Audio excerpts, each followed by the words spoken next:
Hello. A hype train. Oh my gosh. Welcome, y'all, to my adventure corner. I'm your host, Robot Spacer. Hope y'all are doing good. Culinary Disaster, Unseeker Crush, thank you so much for 28 months of support. Valis, thank you also for 28 entire months of support. Here come the subs, indeed. Subabi Threef, that's what I always say. Tingle outside the Minkle. Hello, Hinton, good to see you. So, World Builder game. I was thinking it'd be funny if I managed to create my own game in fewer streams than it takes me to beat Maupiti Island. I think that's probably not going to happen, but it would be funny if it did. This is our 35th stream of World Builder, so like Maupiti's got a ways to go to catch up.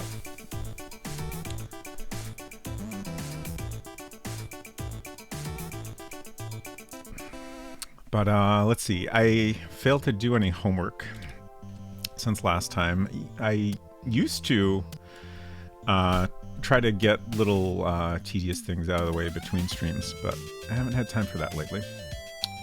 So I think we'll start off with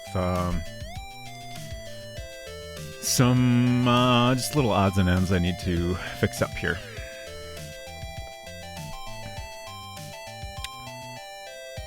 So I'm going to quit out of this.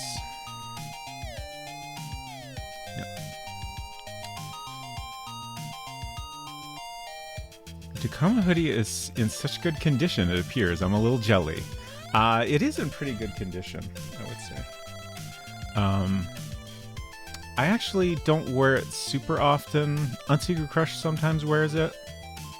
It's pretty nice. I like it. It's on the thin side. It's kind of like a medium thickness, which can sometimes be a little tricky to find the right time to wear, at least in Michigan. Firehawk, hello. What game are you making? It is called Transfer Point. It is a goofy little point-and-click adventure game made in World Builder. World Builder is a program released in 1986, created by William C. Appleton for the original Macintosh. It was originally created for a game of his called Enchanted Scepters, which is one of the first point-and-click adventure games ever made. Mine has been worn, lost the string, walked into a lot of spider web recently. It's a good weight for my climate. That's good. But I'm sorry to hear it's so worn. But at least it's been thoroughly enjoyed. Pixel Turkey, hello. Great to see you. Hope you're doing well. Auntie Chris says, I haven't worn it in a while. I think you may have unintentionally hidden it for a time. I just put it in the normal place where I put clothes. It wasn't hidden.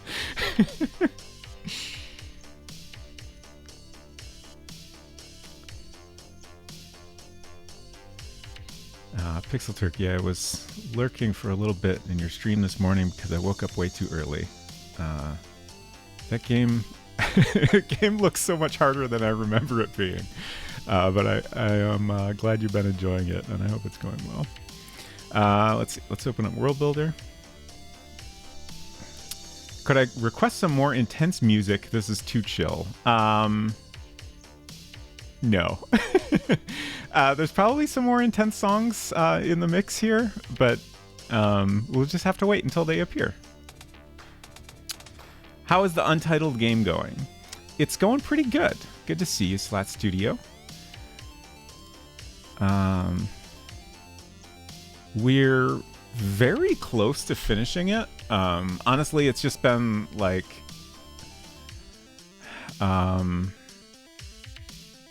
like we took a break from it for a while, and then since then, like, things keep coming up and occasionally missing streams and stuff, but we're getting there.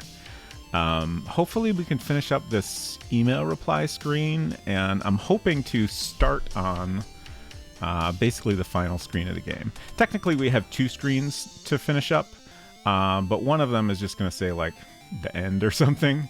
And then there'll be one that's a new piece of art to draw, so that'll take a little more time.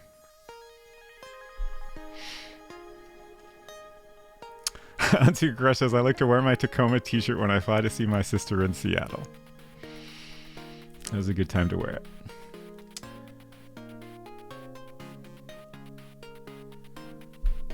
Let's see. Betrayed Alliance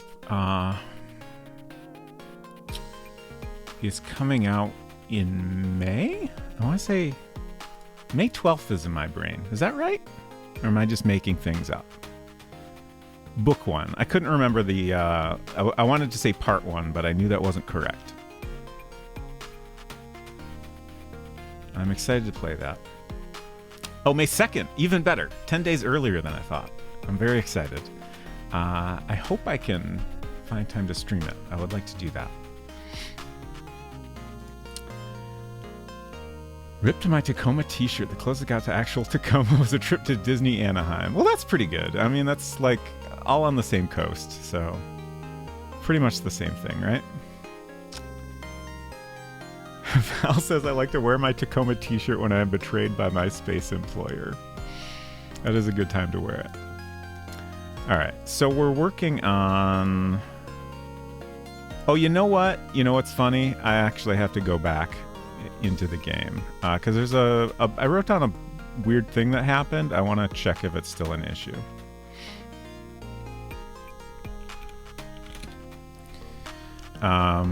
When we were wrapping things up last time, my note says reply screen, type close, then open Sweetie, power is off. Okay. So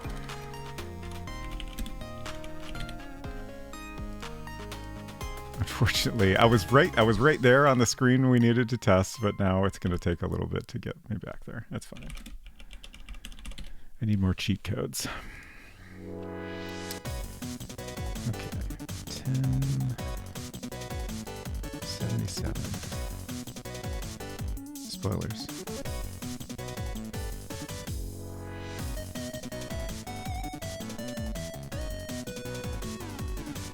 Is this better hitting?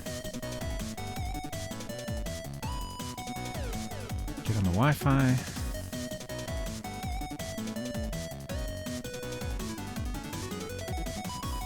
Read all the emails. Hello, Edenwaith. Good to see you. Remember these cheat codes? Yes. Okay. We're getting there. Now I gotta swap the battery. Did I pick up the batteries? I honestly can't remember. Okay, I did.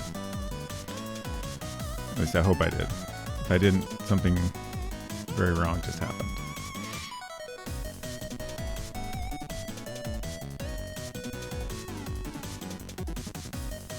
Okay.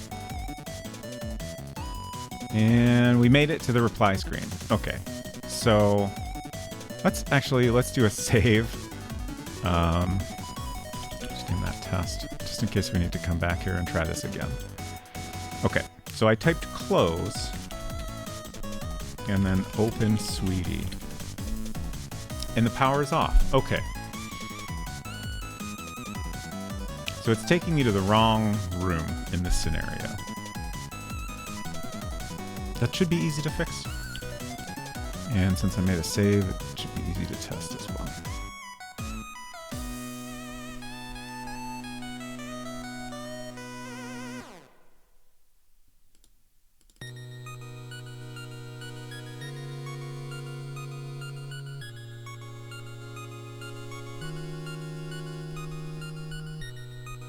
At Amazon University, we know that unions are out to rob us of our individuality. This is true. Okay. You're welcome, Culinary.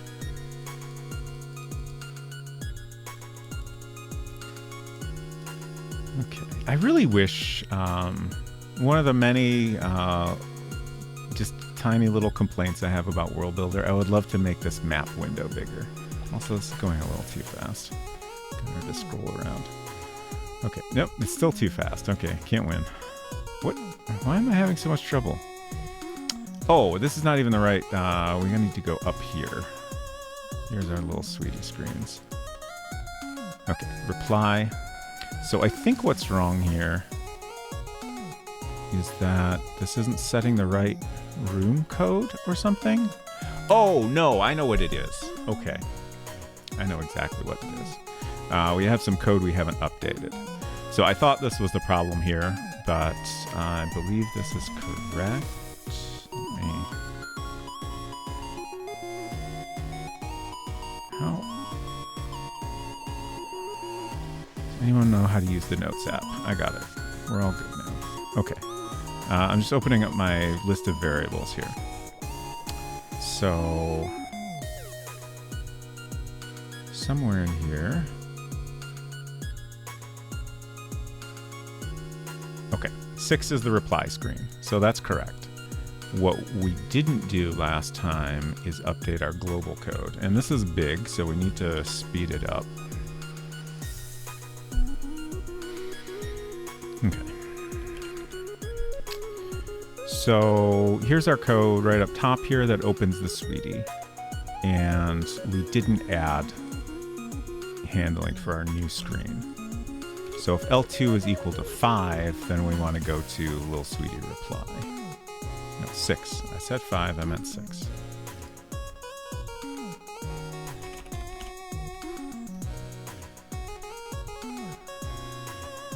So that should work now. And the off screen is like the fallback if none of these other checks pass. So that's why we ended up there. But honestly, like, for what we have to deal with here, like, I'm kind of impressed how, like, it wasn't completely broken. Like, something just slightly not right happened. It wasn't a game-breaking issue that I left that out.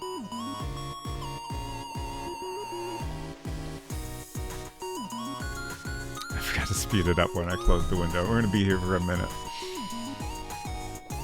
Hope y'all are having a good Friday and or Saturday.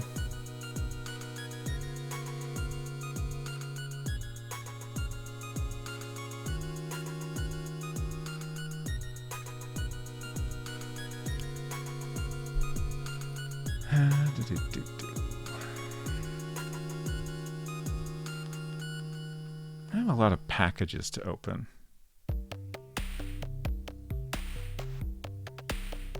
I should have a redeem to make me open a package.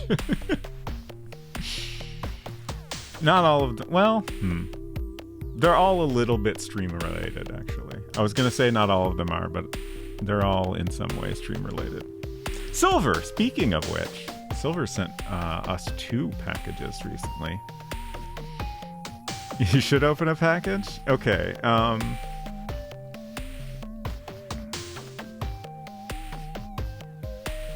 I'll open a package I'll set a timer. In 15 minutes, we'll say 20 minutes.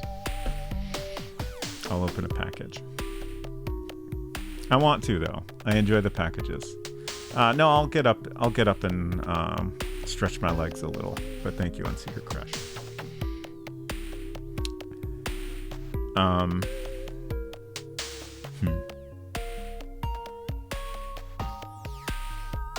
I'm just thinking about, I don't want to dox myself, but one of the packages that Silver sent me is kind of, Silver, the mug, came in a styrofoam cube. I don't mean that it was in a styrofoam cube inside of a box. I just mean a styrofoam cube. Also, there's like an opening in one side of the cube. I'm pretty sure they were supposed to put it in a cardboard box, but they just like taped it up and put a label on it. It looks fine. I haven't opened it yet, but I think it's fine. Yeah, I was quite confused also. I've had some oddly mailed things over the years, but that's definitely up there with the oddest. Okay, we finally made it out. So now we're going to test that.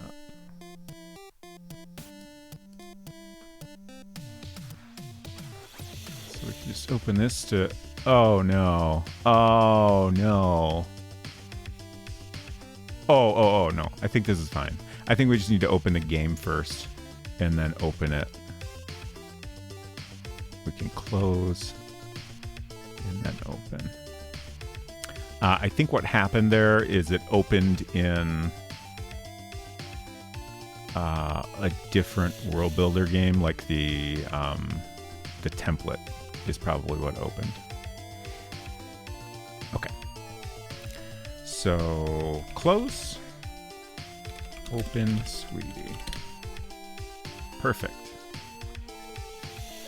Checked off.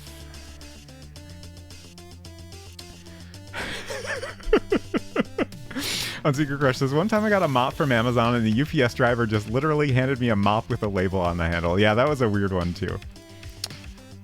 Okay.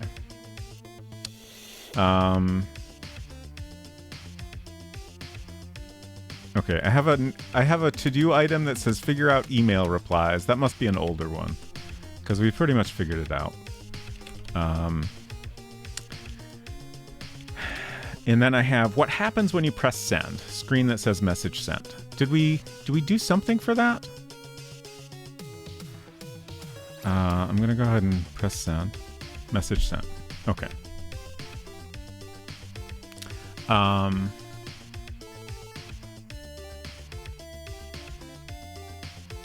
I'm thinking about if I wanna, like, this reply question mark doesn't really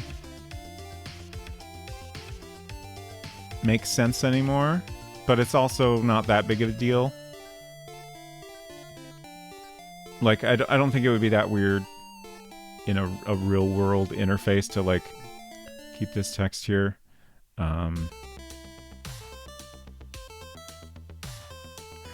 But I'm trying to decide if I want to change it anyway. I don't really want to change this to message sent. Like, that's too much text for that big font. But we could change it to we could change it to an exclamation point. Or we could say replied. I don't know. I'm thinking about it.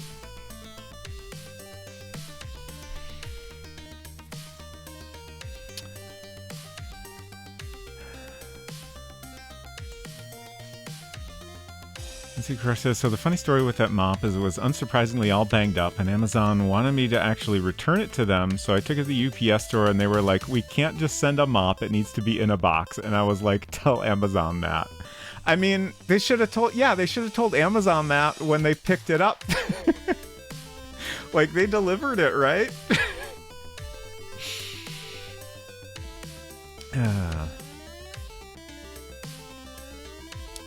You want to reply? Hello, 6-7. Oh, 6-7. I wanted to share, if it's all right with you, that link you posted earlier about the game you've been working on. I assume that's all right with you. Just for folks that aren't in our Discord. 6-7 has been working on a VR game called Silent Slayer. And it looks neat. I a little bit wish I would have any way to play it. Unfortunately, I did not own any Quest VR headset. I have an original PSVR, and now I have my Apple goggles, and that's all I've got. But it looks very cool. Little Sweetie interface looks very cute. Thank you. I am very proud of how it's turned out. I am especially excited to port it to the Playdate so I can try to pretend that I'm using an actual Little Sweetie a little bit. I feel like the Little Sweetie would have been a much chunkier device than a Playdate. It would be nice to have it in some handheld form with physical buttons. Half a dozen postings now from various blogs. Nice.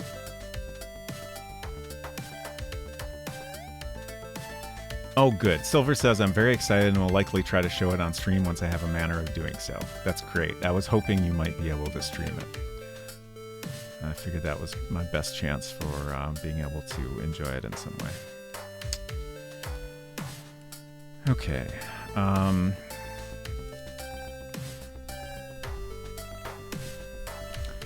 So we need to fix up this screen in some way. And then, okay. We definitely need to make the OK button take you back to the emailed list. So we can do that right now at least. So let's start with that. In my mind, the Lil Sweetie is maybe old school Palm Pilot thick, like just under 1 inch. Yeah, probably. I don't really have... I don't know that I've ever held a Palm Pilot, even. But definitely pretty thick, I think. Like, I guess the closest thing I can think of is I picture it kind of like original Game Boy, but wider, maybe. Like that's pretty thick also. I'm not sure exactly how thick that is, but that seems about the right kind of thickness.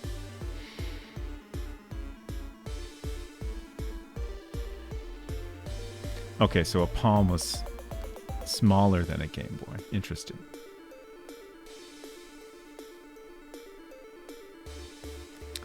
Let's see. I think I missed a comment. What was that about the Playdate? Oh, did you not know? Did you not know? Is this dead? It's probably dead. My poor Playdate. I'll plug in my Playdate, and then later I'll show the little... I put together a little demo version of our game on the Playdate. I made it quite a while ago at this point. But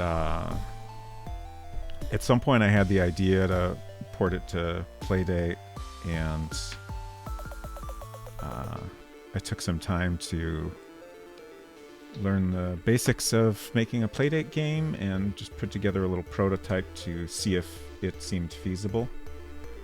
That's not right. The Playdate does not have a lightning connector. I don't know if y'all knew this, but it doesn't. Oh, my adapter. I knew this was going to happen. I put my USB adapter in the other room. 1 minute.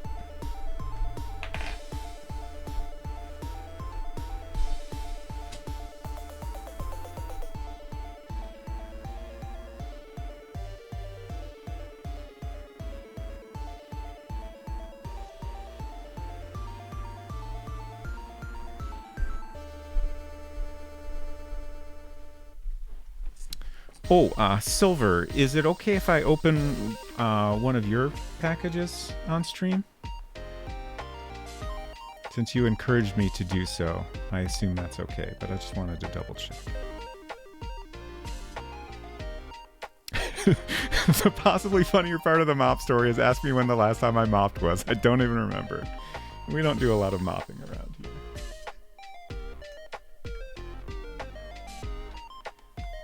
Absolutely. Okay, good. Not secret, it's just not publicly available. Got it. Okay, my Playdate is charging now.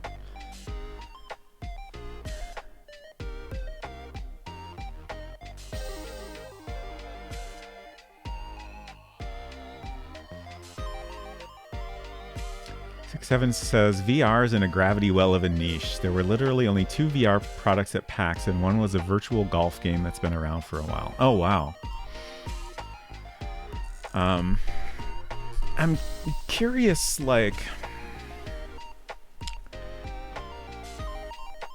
It seems like eventually that whole market has to, like, settle down and, like... it seems like there's too many VR headset options. And it just seems like that's part of the whole difficulty of VR as far as gaming goes. but I'm curious where that will all go in the future.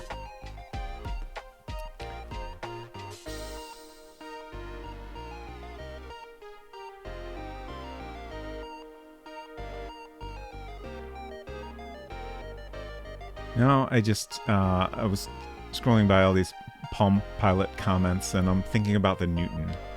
I had a friend that had a Newton.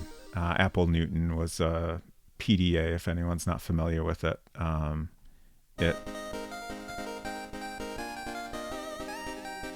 Oh, I was going to go back out to grab a package, but then I didn't do that yet. It's fine. You can close it. My timer hasn't gone off yet. But the Newton was a weird little device that I liked a lot. It had a lot of charm to it. I never had one myself, so I didn't use it a lot. But that was one of them.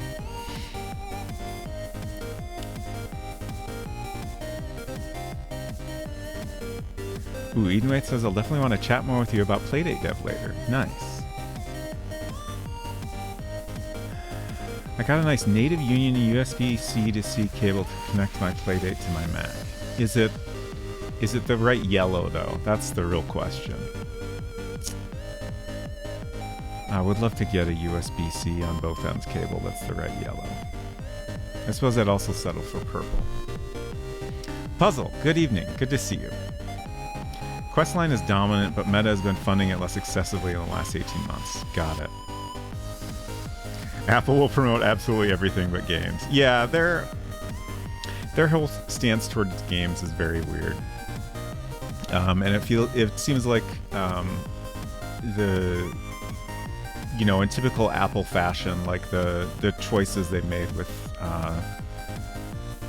the software for their goggles are going to make it hard to port existing games to it.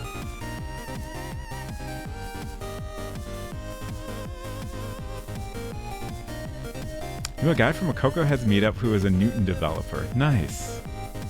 That has me wondering. The friend I mentioned that owned one, well, I guess I don't actually know that it was hers. I don't know. Anyways, it doesn't matter. Her dad was a Mac developer for many, many years. Maybe still is. I don't really know. I haven't talked to them in a while. But I wonder if he might have written any software for the Newton. It seems possible.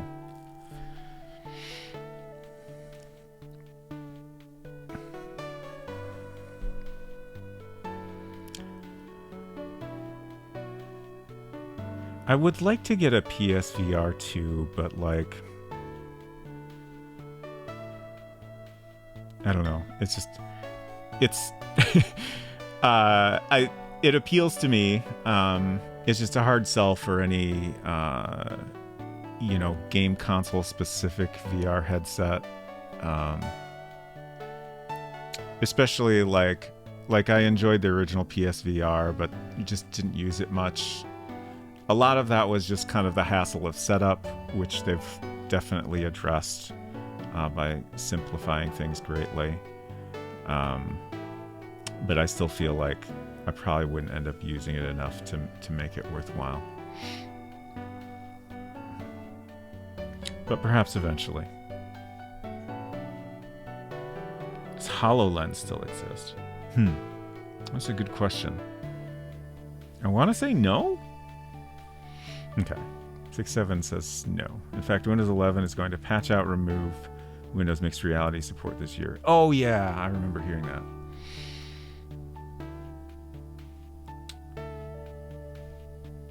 VR is such a hard thing to show trailers for. Before the Jean-Claude Van Damme? I don't understand this phrase. I showed people my Quest 1, and even after the first time using it, convinced a bunch of folks to go, this is great, I'm going to buy one, even when they had no interest. Yeah, like, it is really hard to appreciate the experience of VR without trying it.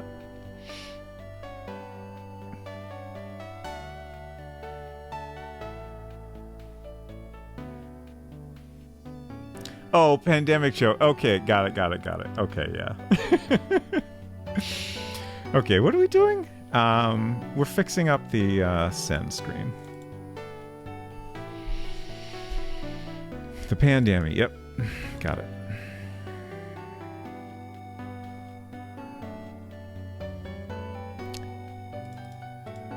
Okay, so our reply screen, we want to open up the code for that. If they release Steam Link for the Apple Vision like they did for the Quest, you'll be able to do a lot. Ooh. Ooh. That'd be interesting.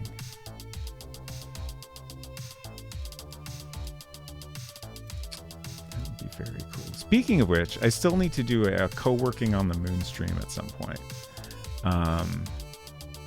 I think that'll probably be in the next month-ish. I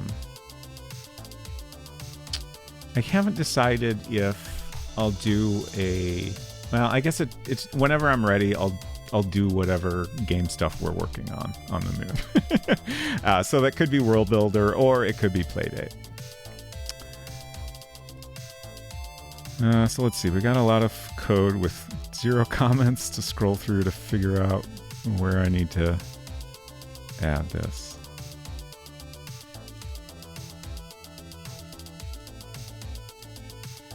Okay, I scrolled way too far. Okay. So we have down button, OK button. All right. So I need to refresh my memory on what our objects are called here.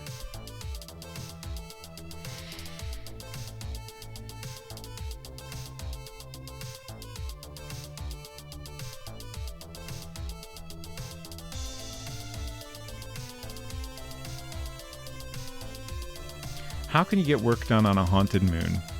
I mean, we'll find out. I think it'll be fine. I've been there. It's kind of chill. It's not as bad as you would think. I think we'll be able to get some stuff done. It'll certainly be a very weird experience, though. I'm a little terrified of how that will all go, but I think it'll be okay. I did do a test a while back, and that was even before some software improvements have happened, so I think it'll be all good. Okay, so what is RB? Oh, those are our buttons. Okay, and then we have, where's our thanks? Where's our thanks? Is that R10?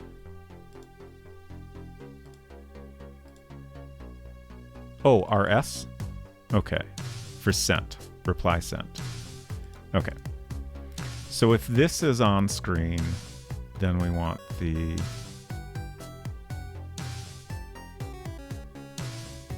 Okay. So come back at our code here. Whenever the OK button is pressed, then we move all our possible screens to storage. Well, all the ones we're using so far. And then we do whatever action is appropriate. Okay. So since we're going back to a different scene, I don't think we need to worry about this code. So I think we'll put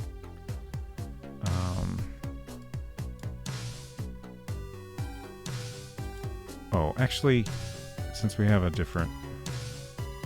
Wait, RB2 equals scene, then move little sweetie emails. Oh, that's the cancel button. Okay. So we can actually just put an or here? I think. And then RS. That should work fine.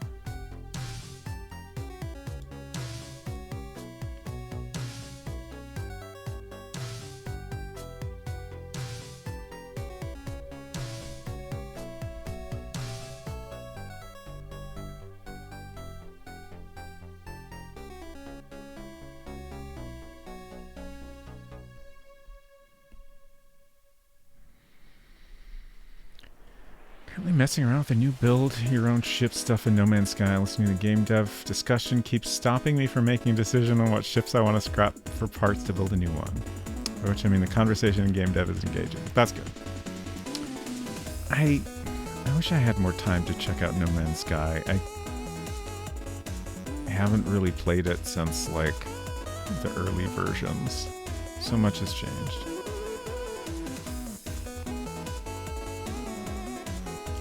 I'm trying to think if we've done... Yeah, I think we did everything we need to do before we test it.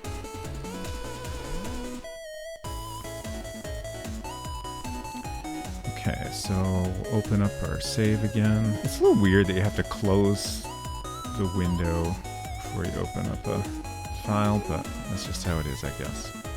Okay, so we'll send, message sent, and then I think we'll probably add an okay or done. Yeah, I think okay makes sense. Oh, also we'll need to get rid of this at this point. So we'll probably just cover that up. So then press OK. Let me go back here.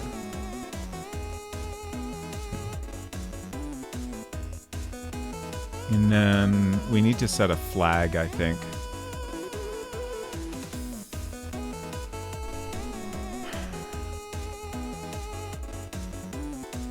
I'm trying to think. Like, we need to set a flag that says you've sent an email. You sent a reply. I'm inclined to think that once you've sent a reply, it won't pop up that interface anymore. Oh, right, because right now we don't have any way to go back to the list at all.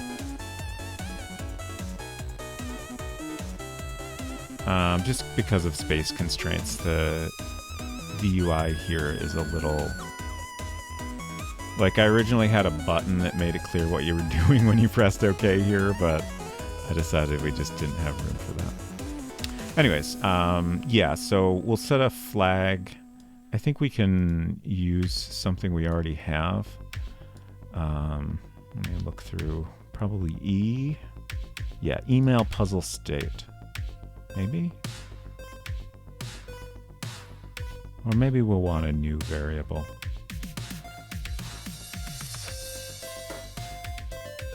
No, I think we can do that. Because it's part of the whole email puzzle thing, more or less. And also, like, so we have variable E5. 0 is the default state when you just have 3 emails. And then it gets set to 1 once you've read all 3 emails. And then it's set to 2 when the 4th email pops up. And then it's set to 3 when the battery dies. So, like, those 3 steps all happen very close together. And then when you put a new battery in, it gets set to 4. So it's just kind of keeping track of a progression of steps that,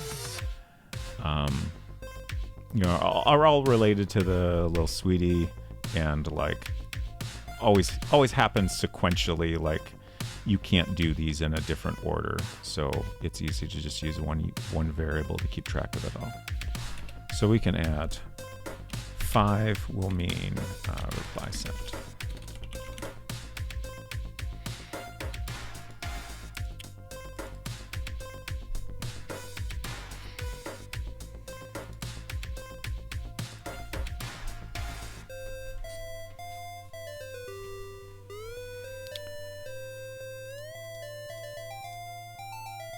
So,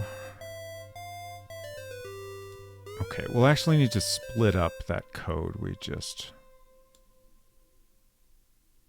used. But that's fine. I don't think I gave Silver a shout out.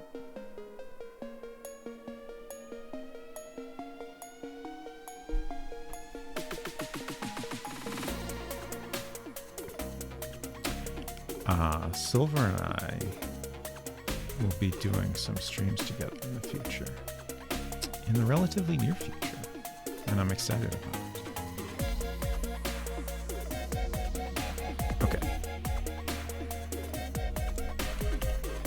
And I've also been enjoying Alpha Protocol.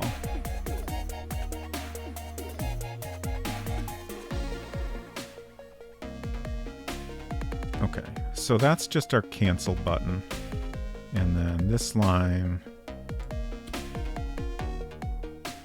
this is going to stay the same, but then we also want to set a variable. Oh wait, no.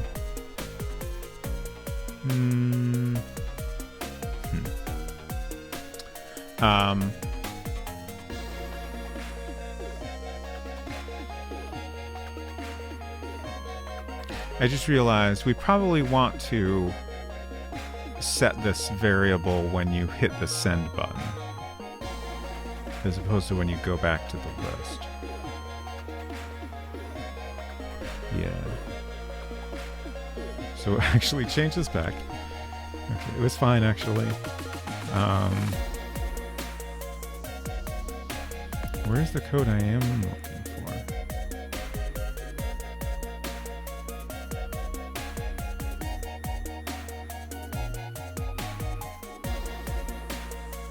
Oh, okay. Oh, okay. It's right here. I misunderstood this code a minute ago when I was looking at it. Okay. So let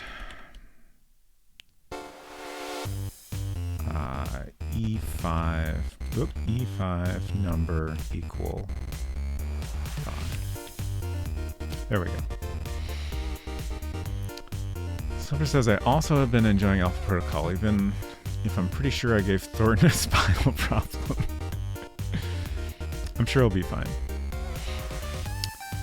Okay. I think that's fine. Every time, like, I still feel like I haven't been doing enough World Builder recently, and, like, it makes me nervous that I'm, like, overlooking things. Like, I definitely took too long of a break from this. But I think that's fine. Ideally, I think I would like to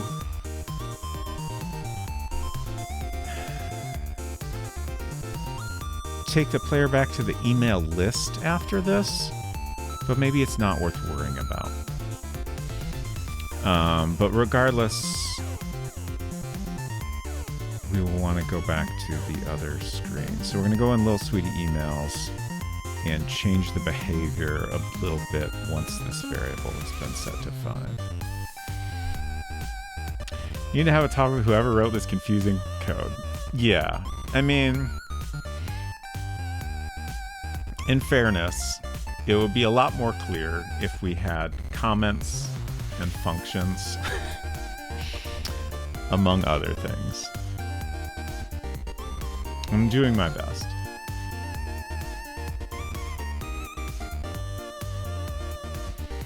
Yeah, comments would be the number one thing that would help the most in making sense of stuff.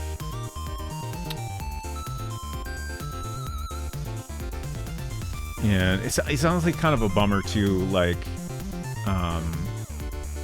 Ray Dunnican released a lot of helpful documentation, and like all that documentation like is just text files that, like, you know, copy the code out of World Builder, put it in a text document, and then add some comments, which works fine. But it'd be cool if you could just open up a game in World Builder and see all those comments right there. And then you could, you know, even experiment with the code without having to jump back and forth between things and stuff like that. Comments will fill the page up too quickly, sorry. Yeah, honestly, that is a fair point. Okay, emails.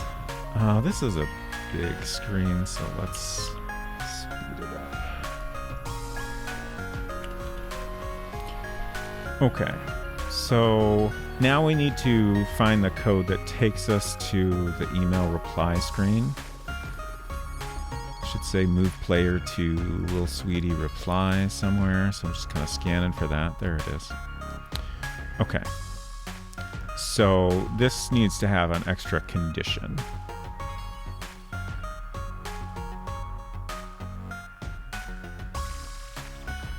Okay.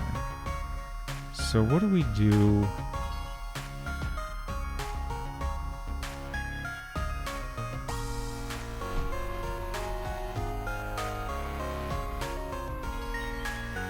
I'm just trying to understand this code. I'm trying to find code that takes us from one of the other emails back to the list, which I think this does that. But E5 is less than 2. Okay, E5 is our same variable we're working with now. Okay. Oh, right. This code pops up the new email. Okay, just to make it easier on my brain, let's maybe look at...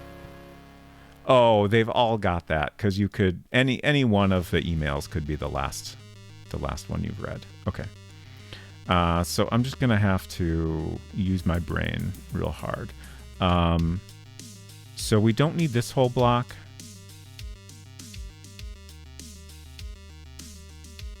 Okay. All we need to do is email list full or for. Okay. I got it. So what I'm going to do is say if E5 number sign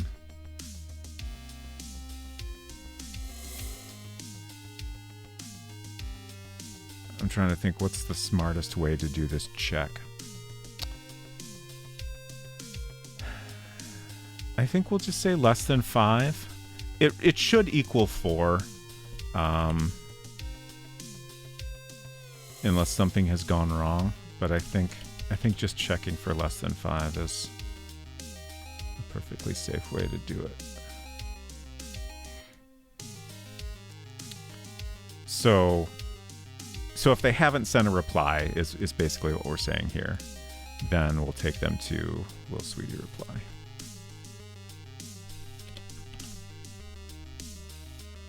Otherwise, we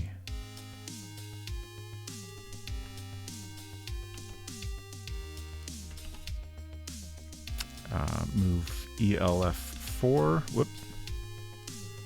So that's the list that shows 4 emails with the 4th one selected. And then we move EC4 to storage, which is the screen that shows the contents of the 4th email. This should also be exit, because this code we're looking at is a little different from the code we're writing. I'm just using it to remind myself what objects we need to move around. Okay, I think that's good. So again, this is code that runs back up here, way back up here. We're checking if they press the OK button. And there's a bunch of different things that could happen if they press the OK button.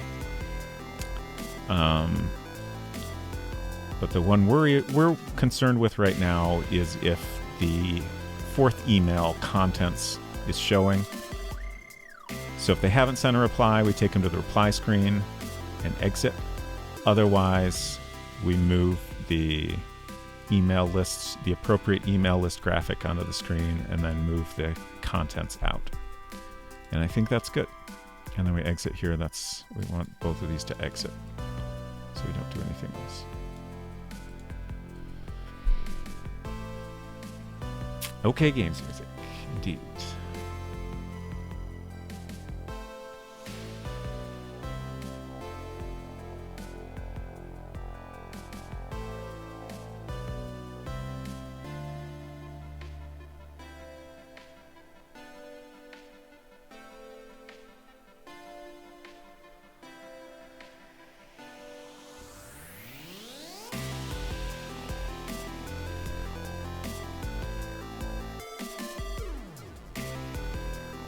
gonna go get a package while we're waiting for this.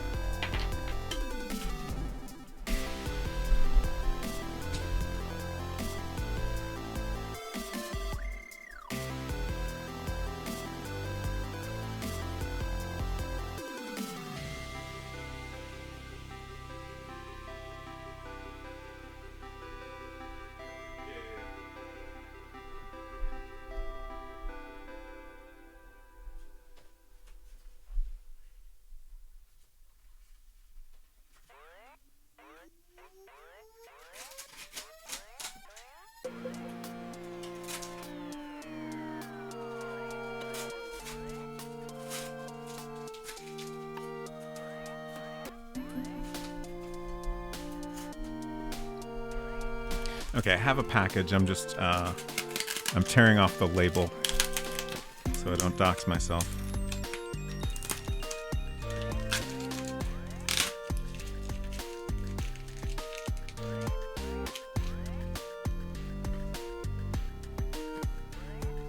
Okay.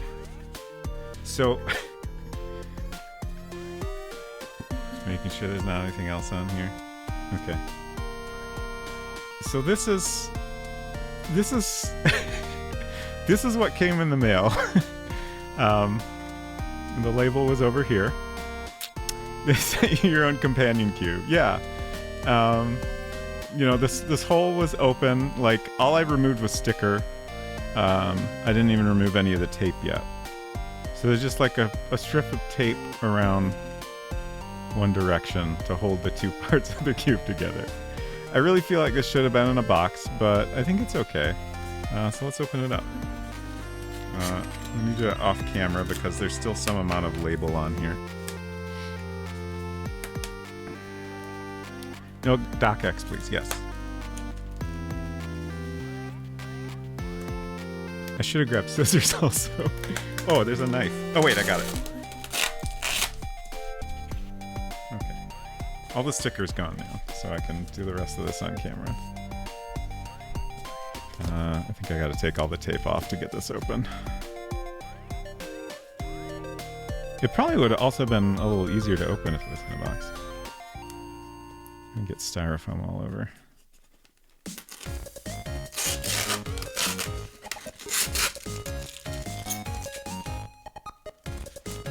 Okay, we did it. We're inside. I don't think there's... Okay. Just making sure there's not any other, like, address information inside here. Look at that. Very nice. So this is for Silver's upcoming series. I had to think for a minute. It's the acronym CDN, which also stands for Content Delivery Network, a real-life term. But Silver's stream series is called Consulting Detective Network. I believe I got that correct. With a very cute little logo. Thank you, Silver. Appreciate that very much. Alright, let me clean up slightly. I'll be back in just a minute.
Okay.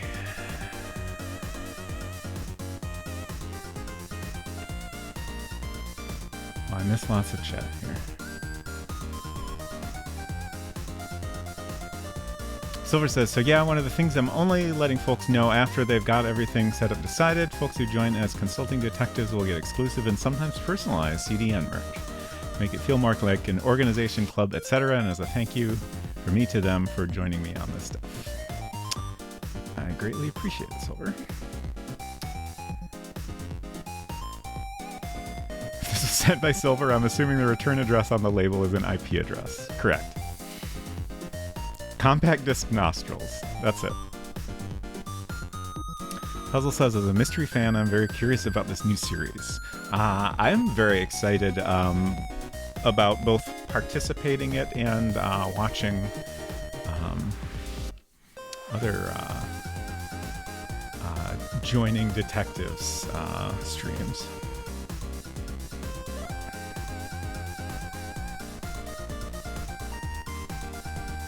I like that I've added a mop incident to my online personal lore. Yes, I think this is a good choice. It says, I'm still working on a bit about mopping at the church LARP. Please let us know once you've got that worked out. What were we doing? Were we ready to test? I think we were ready to test. Yeah, I got the package while we were waiting for that to close. Okay. So it says, a promo trailer with start date will be out soon. Excellent. And I will be sure to share that. I'm sure Silver will share it on our Discord as well.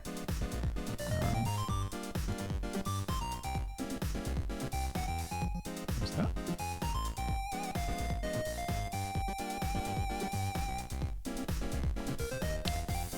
Okay.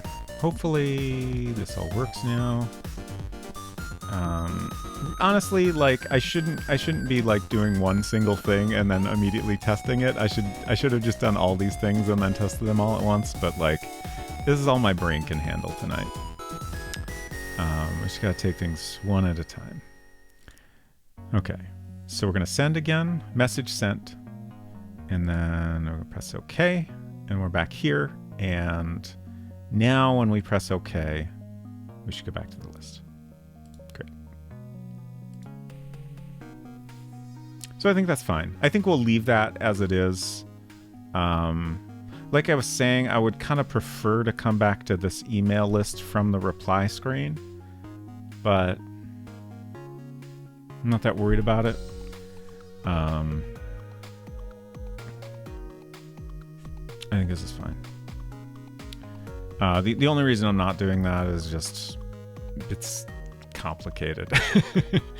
It's more complicated than it ought to be. Okay, let's double check that if we turn this off now. I'll close it, I suppose, is what we should do.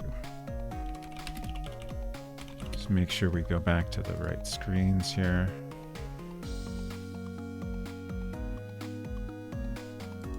Huh, why don't we get any sound? I'm not gonna worry about it. It's fine. Okay, yeah, I think we're all good. So now maybe let's try to fix up our... Let's look at it again real quick. Our message sent screen. So, like I was saying, I think we'll have an OK button that's selected. And then we want to cover this up, because this is part of the background, which is fine. This is the only scenario where we don't want that to be there anymore. Oh, what? Ooh. Okay, we'll have to fix this bug also. Okay. But that's fine. That's easy to do.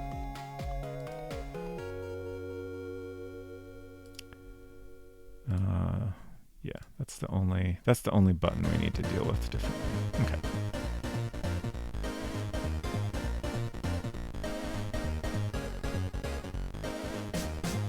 I was thinking earlier that maybe in the Playdate version of this, you can crank to... the crank can serve the purpose of the SAS button, perhaps.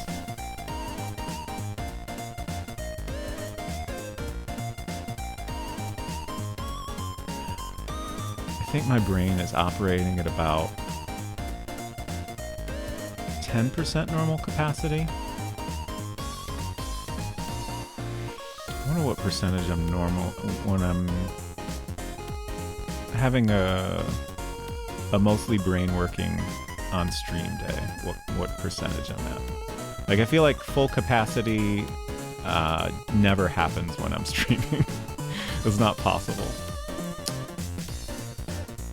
Okay. Apply code. Don't try to do math when your brain is like this. Definitely.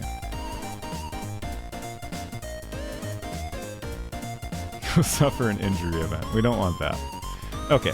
So if click equals sass or text equals sass, that is what we want. And currently what we do is all of this. I think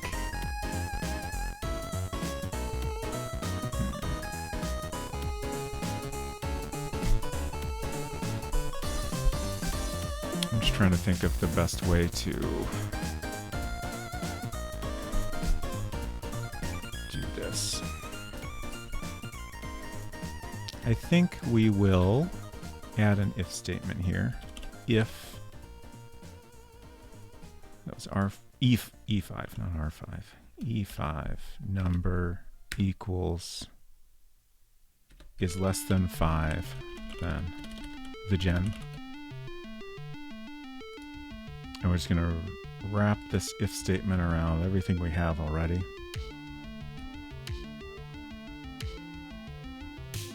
That'll be an exit. And then if it is not less than 5, then we have our fallback of printing nothing happens. Okay. We need to test that, but this time I'm gonna do two things while we're in here.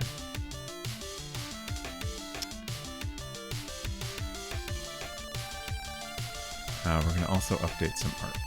We're gonna at least cover up that text that we don't want on the message sent screen.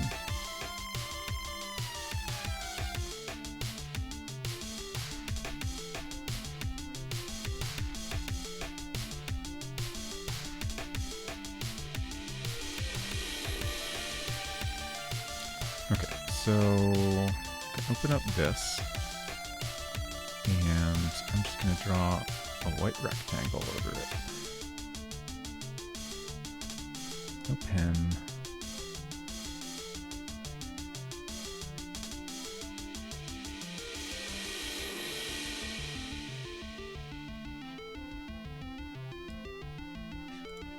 Okay. Cut that out. Just thinking for a second.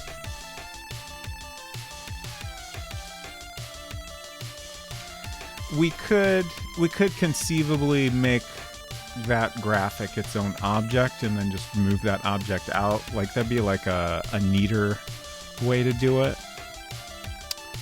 But I think this is fine, really.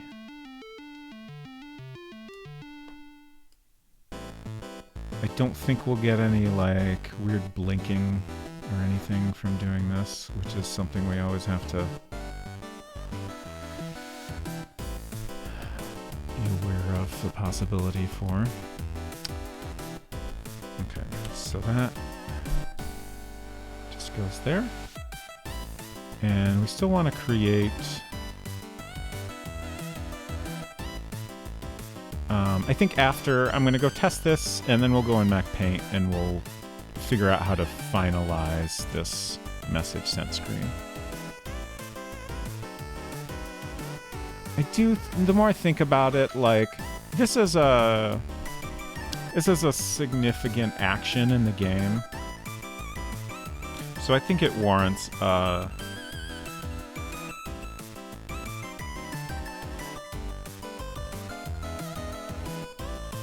a well-designed message sent screen. So we'll update that text at the top to be a little bit different, even if it just, you know, like I said, maybe it just has an exclamation point or it says replied instead of reply. Something. We'll figure it out. Okay. So we did two things. Let's test both things now.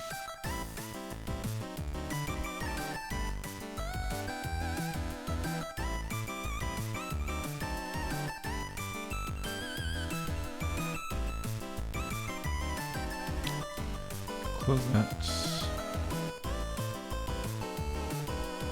Test save. Okay, so now when we hit send, this should disappear along with the message sent appearing. Oh, that was kind of interesting, like...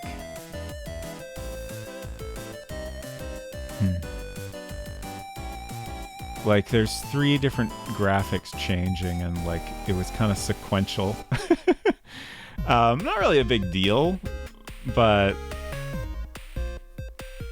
maybe not quite as neat as I would like.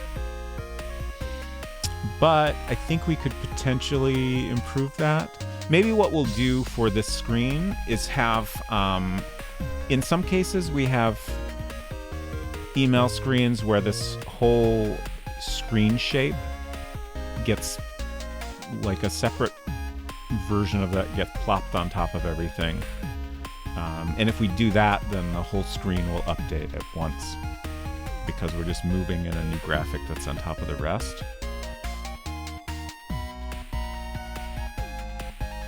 It's something to consider at least.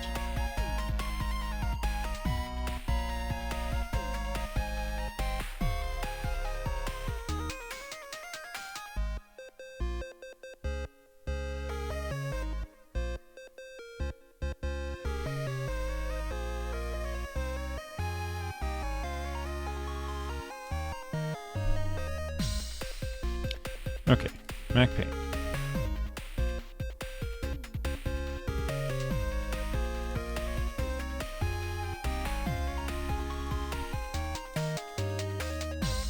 Oh man, I'm so glad I didn't just leave it like this.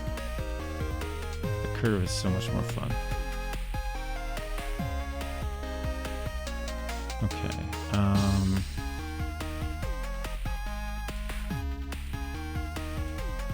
I guess we'll make this a new file. We'll save as. We'll make this email replies sent. Has your brain recovered from trying to load those percents yet? Oh, you know what? I only tested one of the 2 things, so no, I think my brain has not recovered. I gotta remember to test the SAS button when we go back in. Okay, we can delete all this. Get out of here.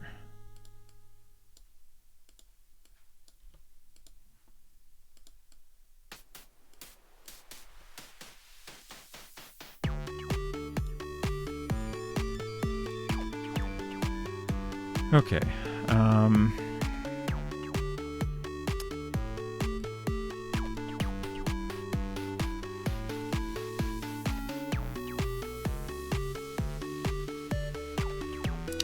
I'm gonna try something. Let's save this. No, get rid of this too. We don't need that. And let's see. I want to open up a file that has a different graphic I want to grab.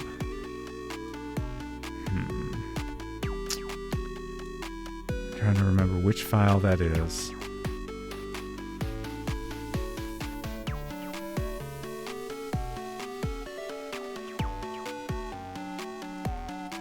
You know, a thing I don't appreciate enough until I don't have it is the ability to quickly preview a file without opening it. Like on a modern Mac, you know, I have little file previews, like even the icon of a file shows a preview, and then I can also hit the space bar to open Quick Look and get a full-size preview. So I can just quick look a file and then hit the arrow key until I get to the version that I'm after. But in this, I just have to think really hard and look at the file names and then hope I open the right one. Or at least that I learned something in the process. I think it's under...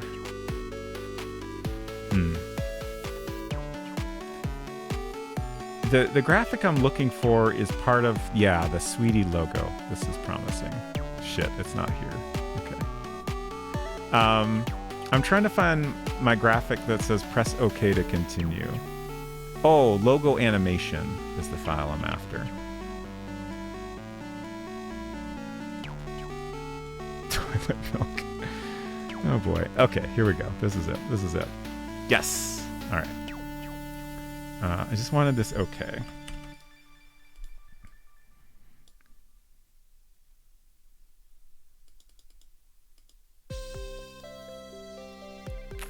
We got it so good these days, and yet in some ways we have it so much worse. I really like... I would love if somebody made a modern computer that, like, sticks as much as possible to the limitations of, like, this kind of older operating system. Like, even, like, monochrome, that's fine. I would love to see, like, some, you know, little here and there, like, modern improvements. But, like, things like being able to select text in a image and copy it, no thank you. That's going way too far.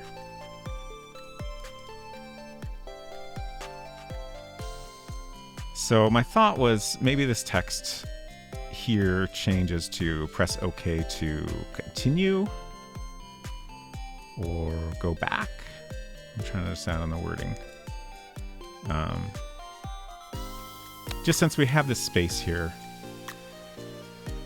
I figured that was worth trying as opposed to just having an OK button here. To close, maybe? That's too big. 9 points? Yeah.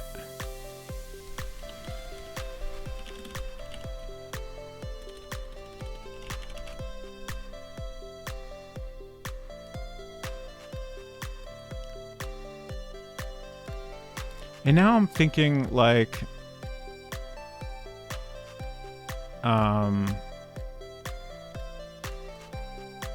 the player could potentially see this and think, oh, press OK to close the little sweetie, which is, you know, not the intention. But then I just started thinking, maybe that would actually be fine?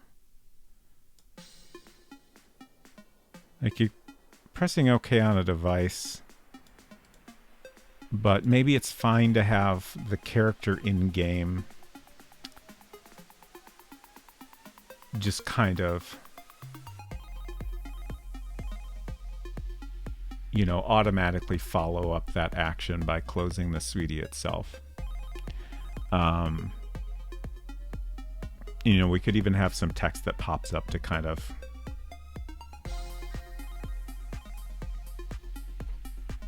you know, make it clear that, you know, your character is deciding to do this. Because I don't want the player to think, I want the player to know they're done with the little sweetie at this point.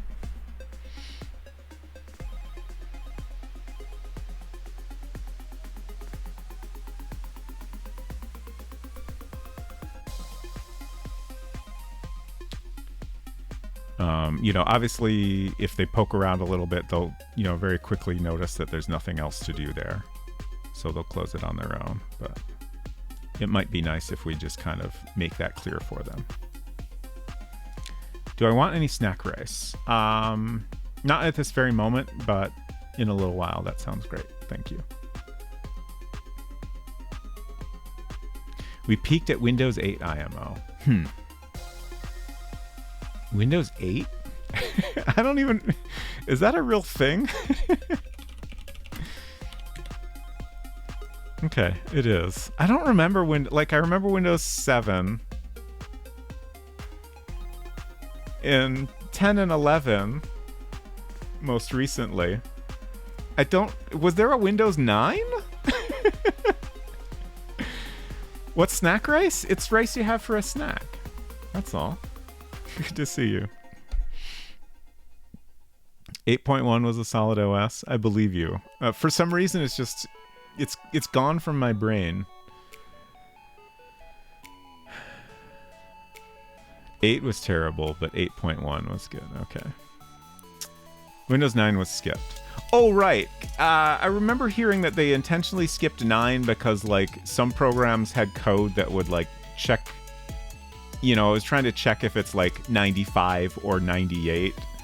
Windows 95 or Windows 98, so it would just check the first digit or something. I don't know if that's true, but honestly, it sounds extremely believable. Just knowing the way software often works. Plain white rice. We usually have at least some soy sauce on it. We've also been having Unsecret Crushkin. Yeah, crunchy chili stuff. Yeah, I don't know what the proper name of it is, but the crunchy chili stuff is very good. And Unsecret Crush likes a fried egg, but that's too much for me.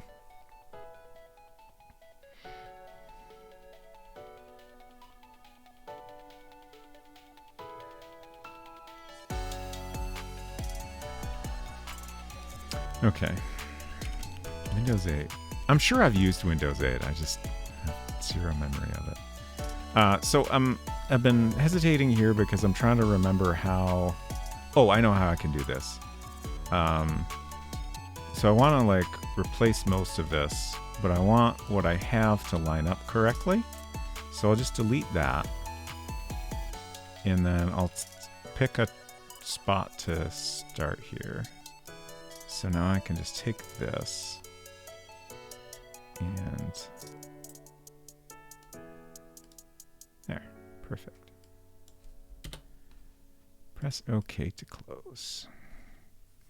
I think that looks nice. I think that's more fun than having an OK button.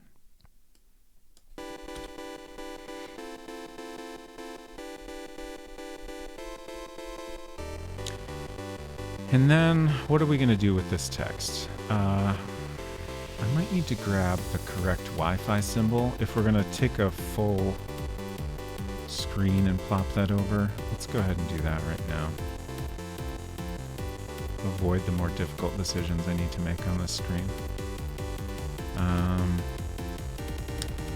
Let's see. One of our email contents should have that, I think. Yeah.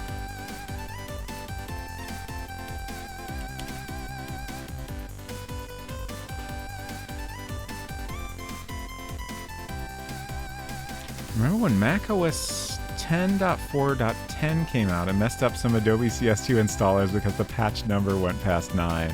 Yeah, I remember that too. That was an interesting thing. It felt so weird for Apple to do that at the time.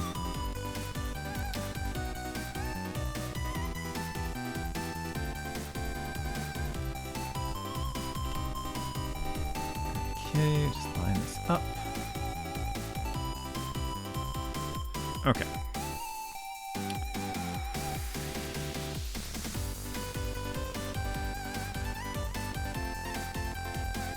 Let's mock up what this looks like if I change reply to replied. With a period or an exclamation point, or maybe neither. And then below that, it will say, your message has been sent.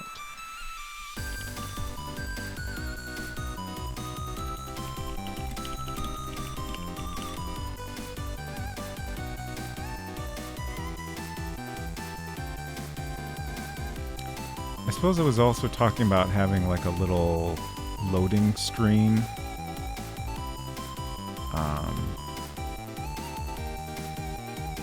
Where we, kind of suggest that it's taking a little time to send your email over the Wi-Fi in whatever year this is. I guess we still haven't figured out what year it actually is. This device is circa 99 or 2000-ish. But the present day is later than that. And also, none of this is not a real physical world we're in. So maybe the Wi-Fi is just really fast here. Okay, so we need an IED. So let's open up our other files that have this text and see if we can just copy and paste.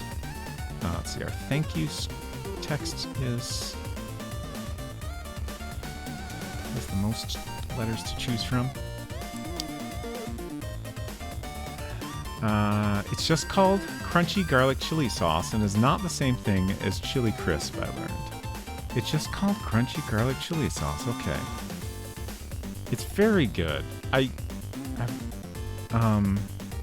almost want to show it on stream so people will know what it looks like. If you care to bring it in here on Secret Crush, please feel free to do so, but also you don't have to. So I guess all our eyes have a heart, which is great. And we have plenty of capital E's. Oh, we also have lowercase. Let's copy this. Put all our letters where we're possibly using one spot. We don't have a D anywhere? We don't have a D anywhere. Okay, we can make a D. That's fine.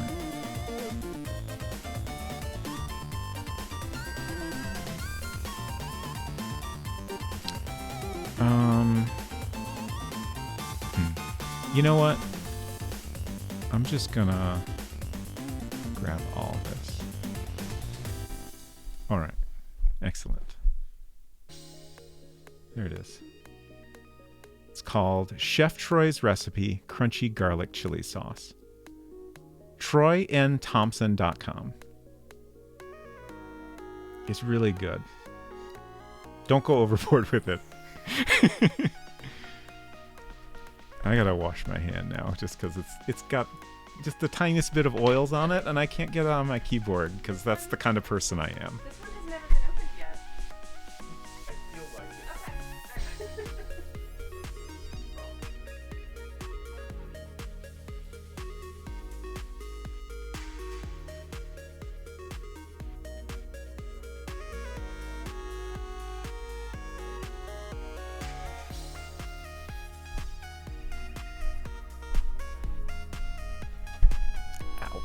I wash my hands probably too much. It's fine.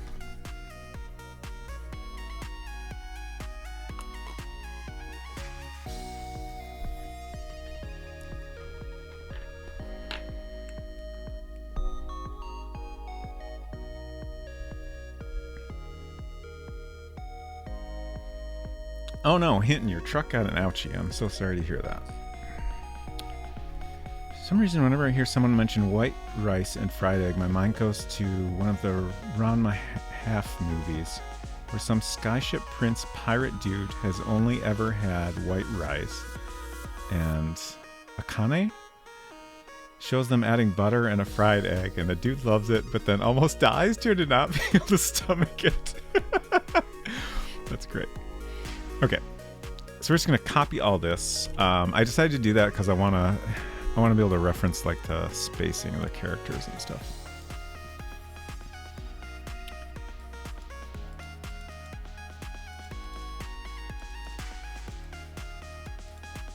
Email. Sometimes I forget I can type letters to select.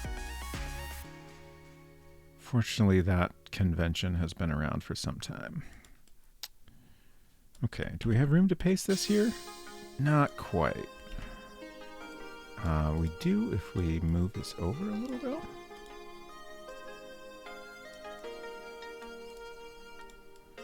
Oh man, I just remembered that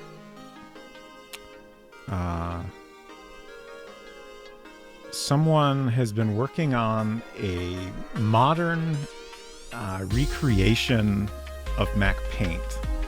And what they had done with it was very cool. Let me see if I can find that. Bless you on Secret Crush.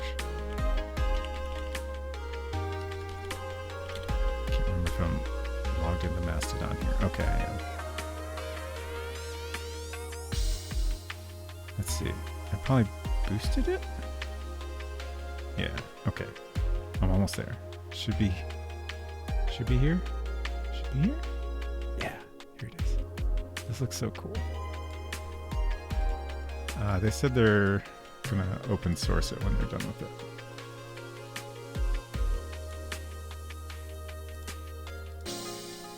That should go there. There's a little animated GIF of it. Modern version of Mac Paint for the Mac, yes. Yeah, there is also one for Playdate, isn't there? Which is neat. I haven't had a chance to check that out yet. There's so many paint programs when I was growing up. Everyone had their own. Right. I still haven't... I know KidPix is one that a lot of people have fond memories of.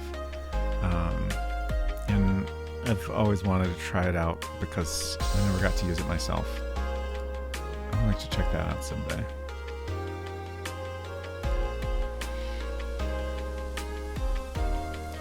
Did that pick up on the mic through a closed door? No, I think just I heard it. I heard it in real life and acknowledged it. Unless, I guess, Eden Waith could perhaps answer this question better than I could.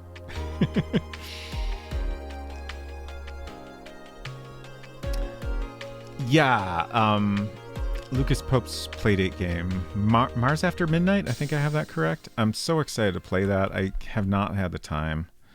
I've not played any games lately, aside from on stream. But it looks so good. There's so many... I downloaded a bunch of games when they were on sale. Mars After Midnight. Lucas Pope, of course, is the creator of Return of Obra Dinn. And this is more monochrome goodness. And it looks so great. I love that, like, almost every Playdate game, like, just, it feels so much like it's like a modern game for classic Macintosh. Like, just, like, I think it's just the, you know, the monochrome graphics and, like, the resolution, just, like, that alone kind of tends to result in things that have that vibe. And I love it. Okay. So... got our I. I'm a little bit... Yeah, we already have an uppercase E, so I think we're going to go with the lowercase e here. And then we got to make a new D. So let's see. I figured this out last time. I think it was Courier 24 bold. Yeah. So, and then we make it thicker vertically. Let me give myself some other letters here just as comparison.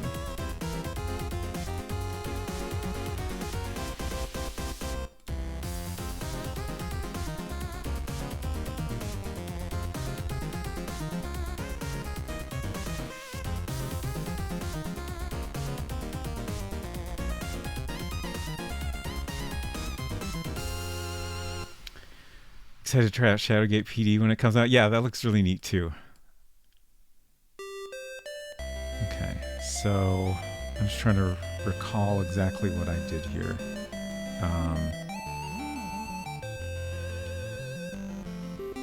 Okay, so I just add upward, I think is basically what I did. Oh, is this E different? Oh, that's 2 pixels taller. Huh.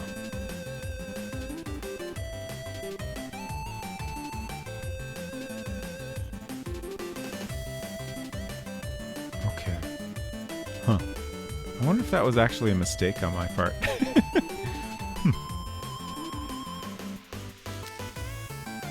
So now I gotta figure out what I want to do with the D. Like, it feels like the D should be the same height as the E, right?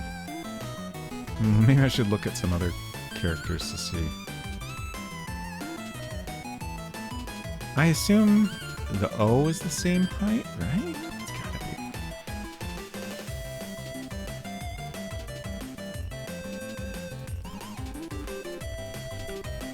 Maybe I intentionally made the I a little shorter because I got that big old heart on top of it.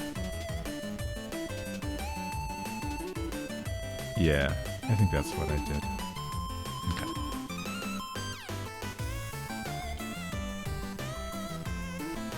Okay, so actually what we're doing is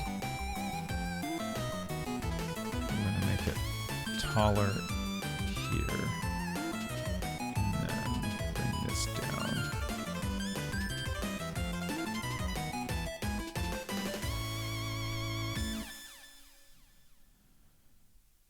Should it have that same curve as the E?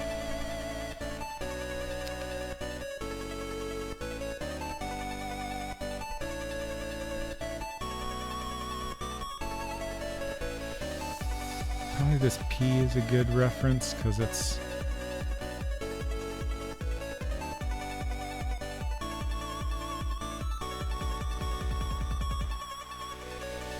gonna come out pretty similar.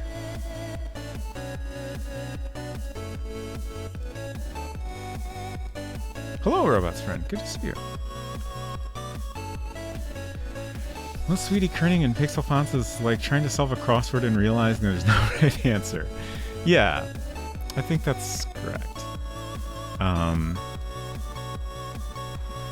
I would say there are multiple right answers. None of them are perfect. But you have plenty of choices that are all perfectly good. Okay. I think that's a pretty good D.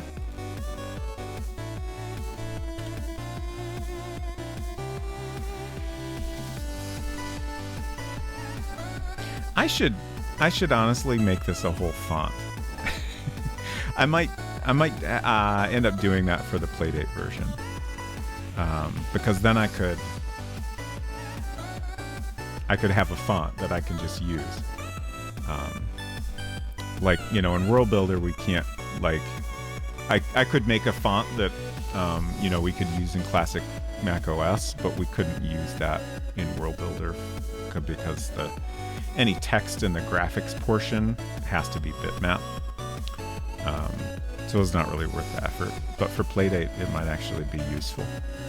And it would also be fun. And I've got so many letters already.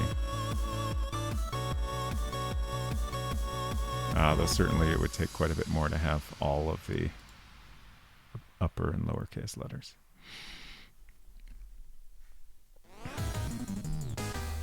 Time to break out caps for your Playdate font. I use that to convert the Sierra AGI style font over to Playdate. Interesting. I did a little font editing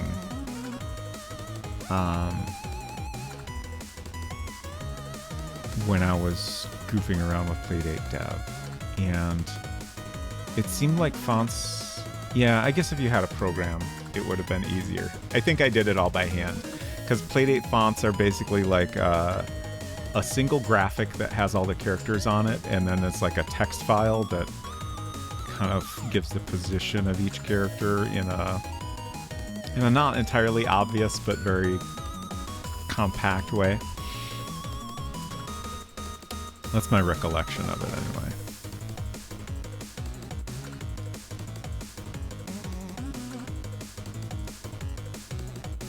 Okay, so I'm just gonna plop this on here. It's gonna be a little, well, that's too goofed up. I'll delete it first.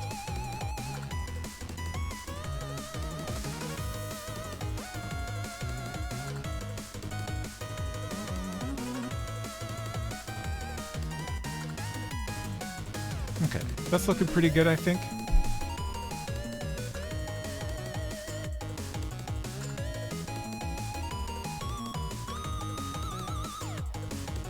I feel like it needs an exclamation point. Like, it doesn't fit the tone of the game at this point, but it absolutely fits the tone of the Little Sweetie device. And certainly sending a reply with Little Sweetie is an exciting moment. So they would absolutely put an exclamation point here. We'll probably do custom, but let's see what we have with our...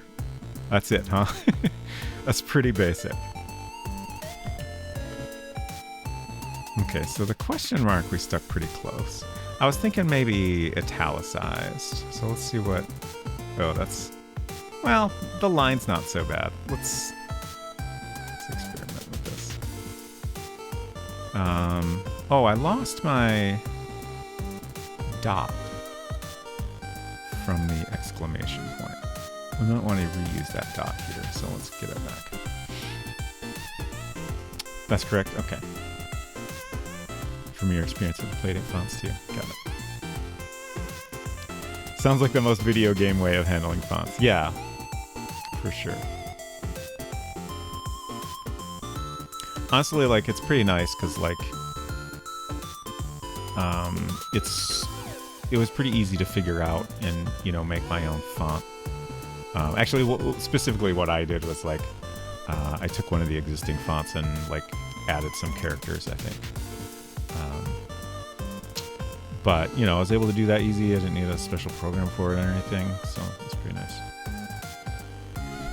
Email reply 6.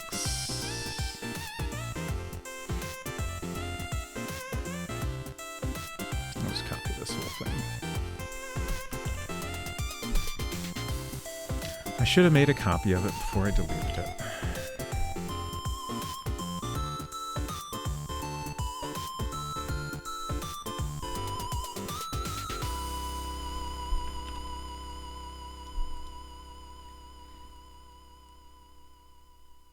I'm trying to figure out if this kerning is right. It's not like way off or anything. I don't know, something feels...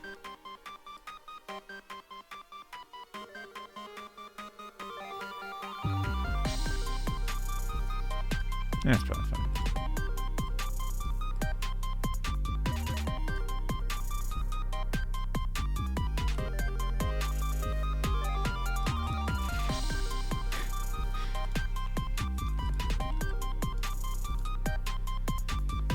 One of my books about designing fonts recommends using Glyphs. There's also a much more affordable Glyphs mini app if you don't want to spend the bigger bucks for a more full-fledged font editing program. I've never done any real type design. I've certainly goofed around a bit with it over the years, but I think I like having a slant to it, but that's too much of a slant. So let's tweak it manually.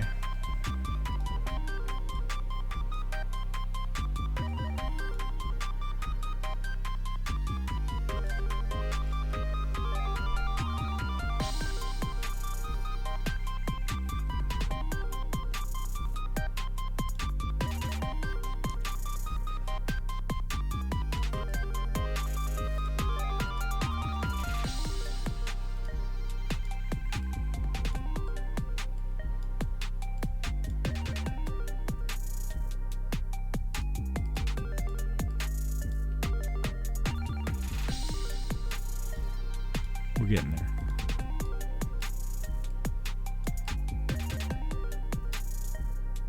No, that's wrong.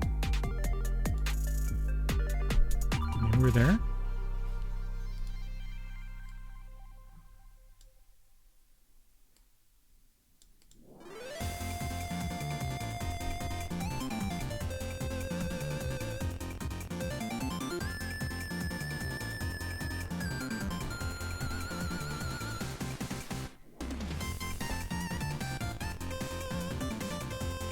Hello. Hello, Verdant Tree. Good to see you.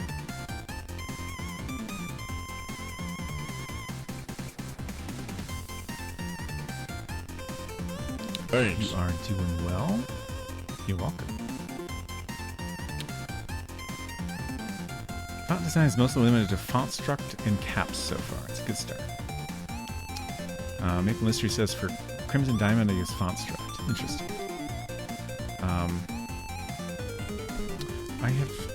I don't think I've heard of FontStruct or caps.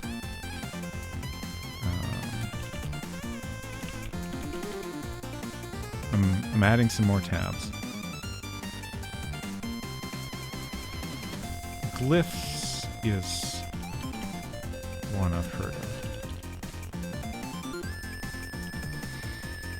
But I don't think I've ever used it.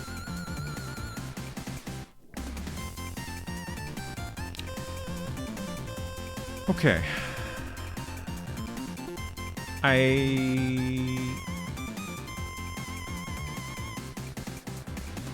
I wish this had a little bit less white space, so I think I'm maybe gonna try making this body text a little bigger and split it up onto 2 lines and see how that feels.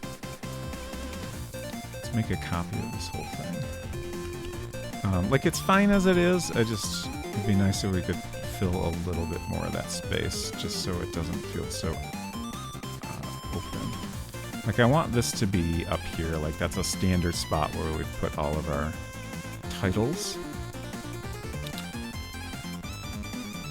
But this can vary a little. Oh, let's leave that. Okay. So, Geneva. Oh, that's just plain, please. Your message has been sent.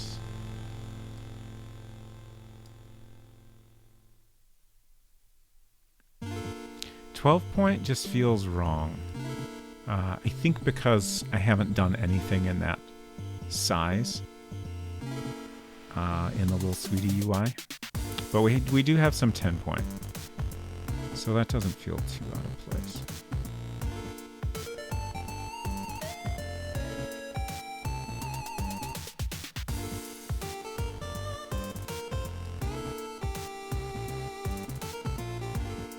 I would say an important thing in UI design is to choose your inconsistencies carefully.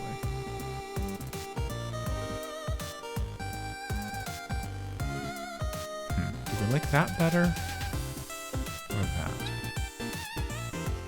It's honestly a tough call. I like Geneva 9 a little bit more, but this does fill out the space a little bit more. Let's try it. I know I just said I don't want to do this, but like, what if we move this around? I don't think I like it. And especially because the previous screen is going to say reply with a question mark, like the transition will work better if we have that lined up. I guess this could maybe move down, although having it too much lower is going to feel kind of awkward.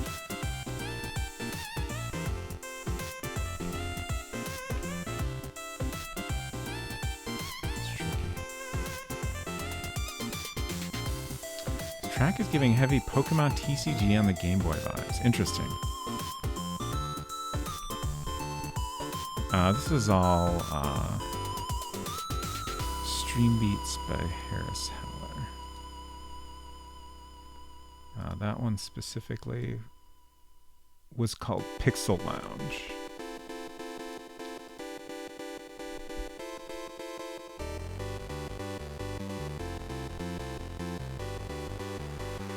Oh, I was too engrossed in my UI editing. I didn't see the previous part of that conversation.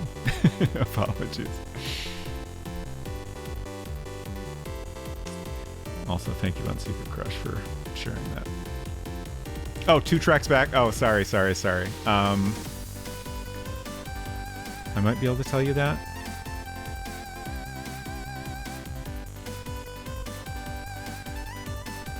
Oh, history. That's up next. Okay.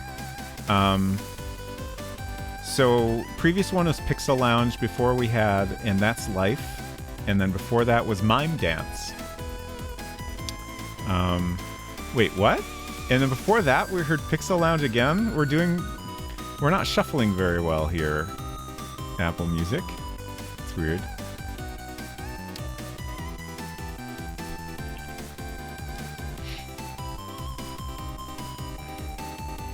Some of the music has a sort of happy Sonic sound. Yeah, that seems like a similar kind of vibe. Alright, I think I like that pretty well. So, the way I think we're going to do this is to copy all the contents here. The screen shape itself is a vector shape that we can make a copy of once we're in World Builder. Oh no, did I? Okay, we're good. Oh, we need to go into... We're going to go into... Superpaint.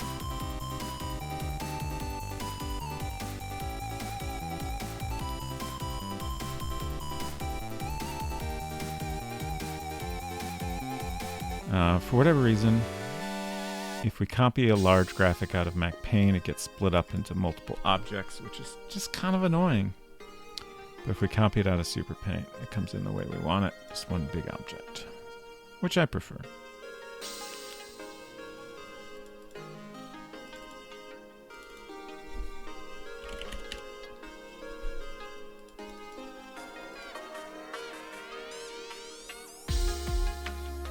We could just do all our graphics in Super Paint, but since we started in Mac Paint, I figured we should stick with the limitations that we're working with there.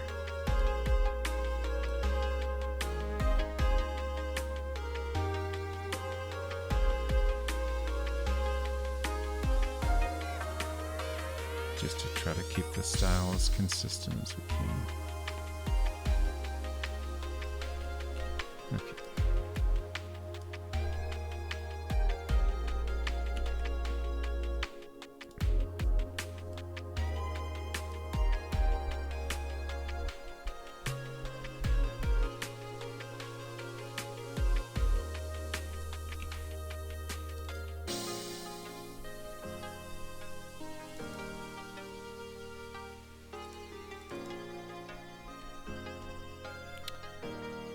Okay, so now we're gonna go in here, and I'm gonna, no, that's not the right one. Reply screen. So I'm gonna paste this on top here to line it up. Hopefully everything lines up.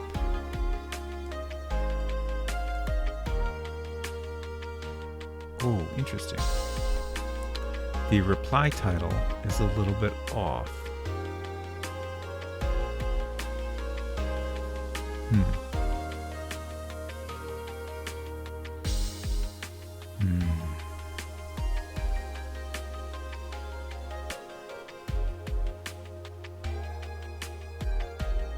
I probably did that to be consistent with the email screen. I remember that coming up when I pasted things in.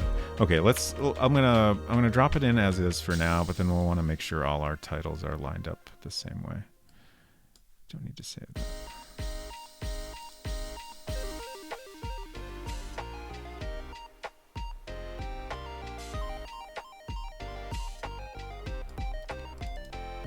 Okay, so we don't need that. Also, we have a box here that we're not going to need anymore.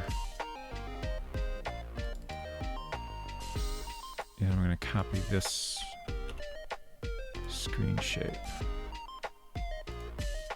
and paste that in, send it back.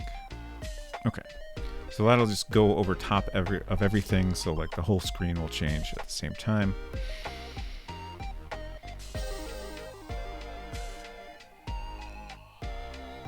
So now let's figure out why our titles aren't all lining up. Nah.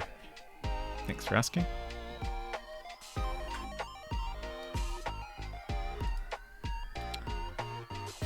Okay, so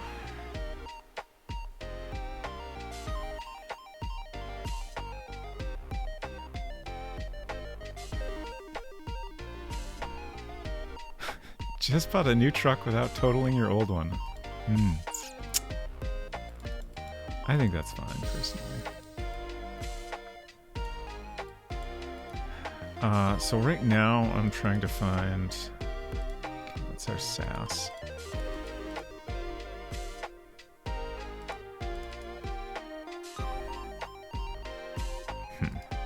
Let's see how this lines up with things.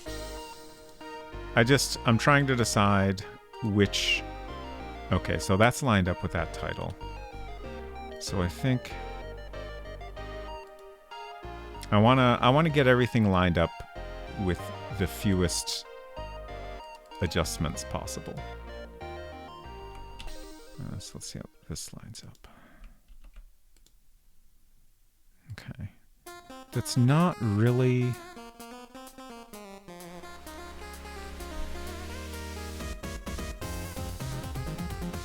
Okay, that is actually lined up.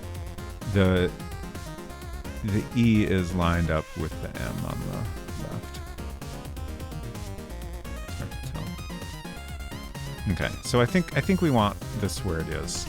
Let's copy that. Don't save. And just make sure that that lines up with our reply text here. Okay. So that means we want to adjust our other text to be lined up the same way. I think it's just 1 pixel down and 1 pixel right. Oh no, what? Shit. Did I say no? Ah. Did I say no or did I update the wrong graphic? I must have said no. I'm pretty sure that's what I did.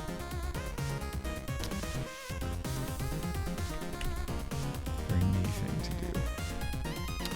I'm gonna go back in here. Wait, is that...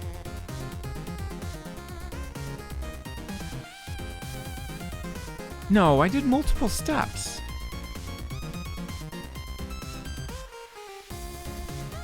What happened?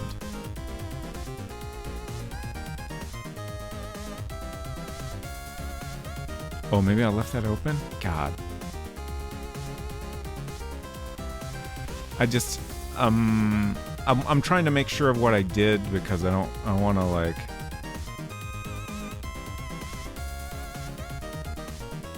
leave some other graphic messed up if I was just editing the wrong object. Brain need rice snack? Yeah, I think so. So check the VOD. Yeah, like honestly, I'm almost tempted to do it myself, but I think it would take too much effort. I'm pretty sure, I think I left this open while I was working, and then when I closed it, I said no to saving it. I feel like that's the only thing that makes sense.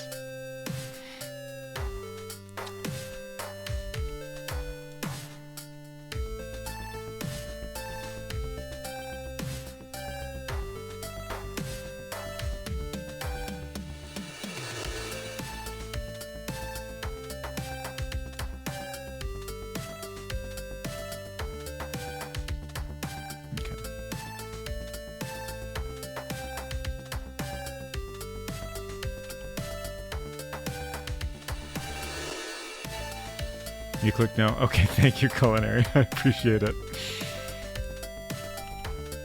Okay.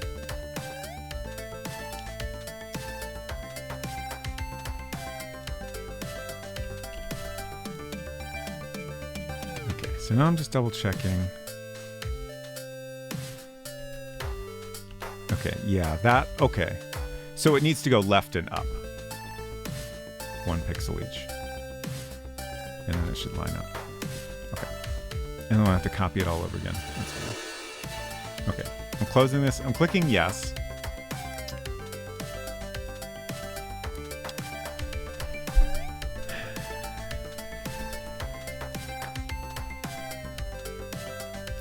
Okay. And we'll just do this in Super Paint. It seems silly not to. We're just moving things around a tiny bit. Otherwise, we'll have to bounce back and forth too much.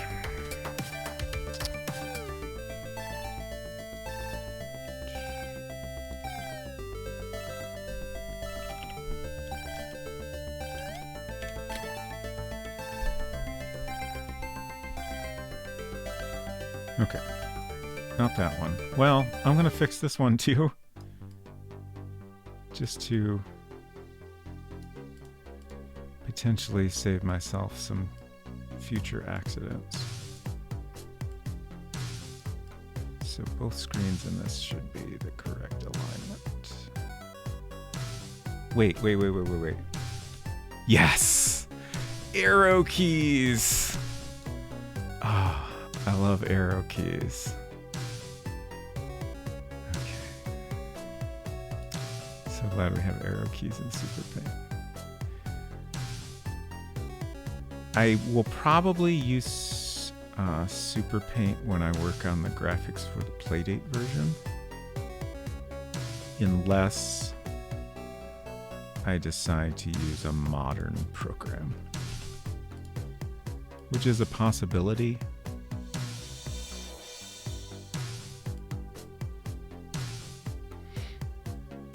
Rice is ready. Nice. Paste this in here just in case I accidentally overwrite it.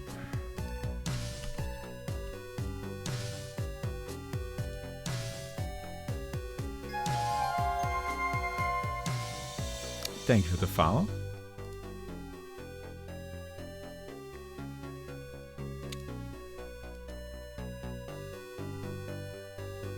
Sorry. The person that just followed has an interesting username. I'll leave it at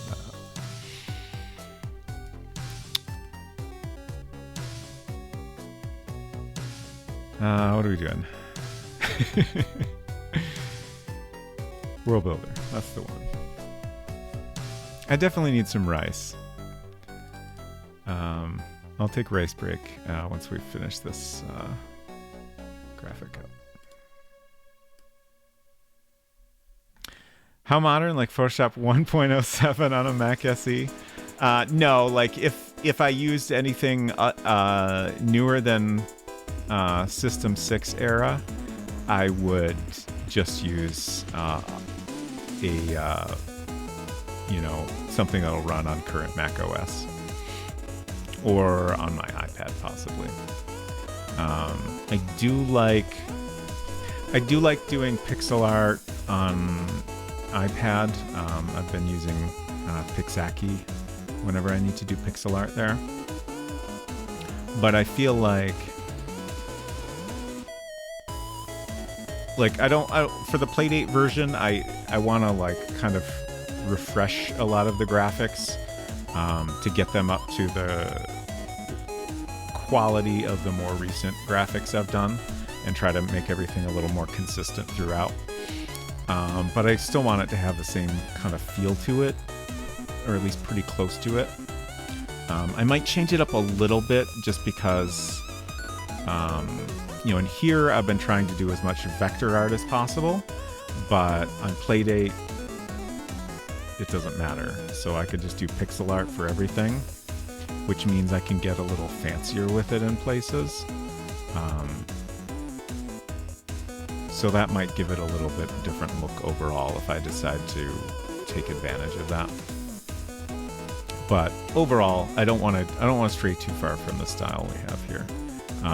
If for no other reason, then I don't want to spend a huge amount of time redoing all the graphics. Okay, I think we can just drop this in here and then double check our alignment when we're done.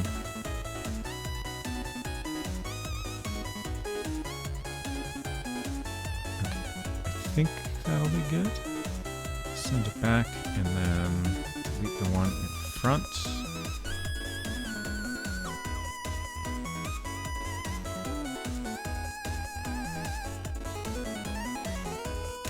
Pixaki the app used on the iPad? Yes. Pixaki.com? Yeah, that's the one. It's pretty nice. I've even done like, let's see, this little guy. That little guy was created entirely in Pixaki, animated and like exported it. For a while, I was like taking stuff from Pixaki and putting it into Photoshop to do little animations and stuff like that. But then I realized I could do the animation and export directly from Pixaki, and it actually was really nice.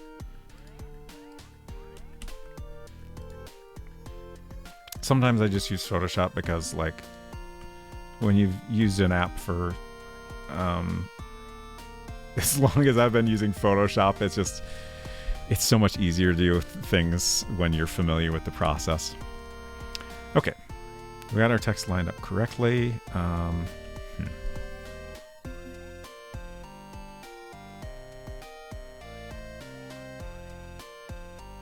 trying to... Y'all can't really see what I'm doing. Okay. I had to check. But I'm making I'm doing like a screenshot selection in modern Mac OS to use as a guideline. It's a thing I actually do quite a bit. I was trying to make sure that the text above that we just adjusted is lined up correctly with the press OK to close at the bottom, and I think it actually is. I was like, oh shoot, that's probably off a pixel, but I think it's fine actually. Regardless, I'm not going to worry about it. Unless I decide it bothers me later. I'm clicking yes again. I have not ever used Aseprite. I know a lot of people like it. I definitely want to try it at some point. That's actually not a bad option to consider if I decided I wanted to use a modern app for the Playdate version. I should at least check it out. Dronon, hello. Good to see you. I hope you are doing okay.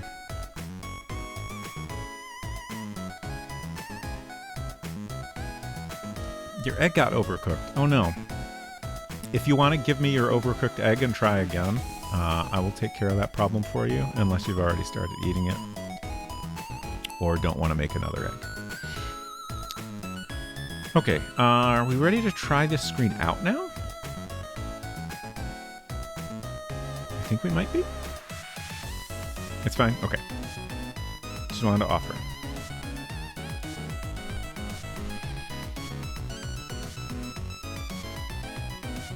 DPaint.js. That's like a in-browser thing, right? Or do they have like a Electron version of it or something like that?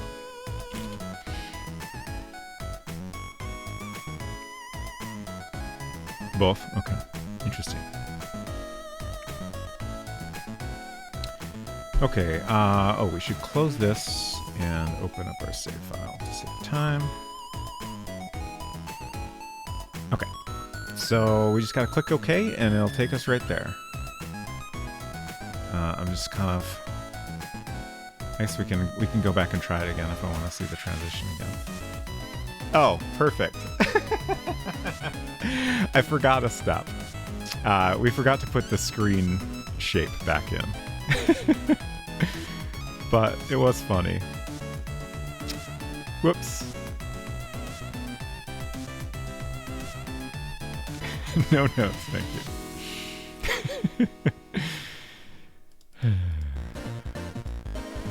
I need rice break. Okay, let's open this again. Copy this again, just like we did last time.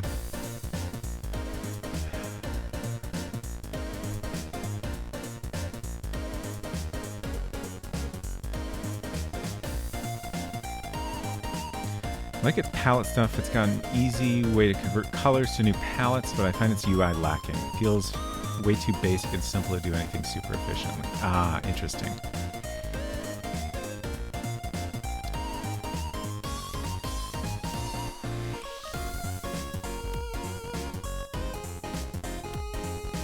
There we go. That should fix it.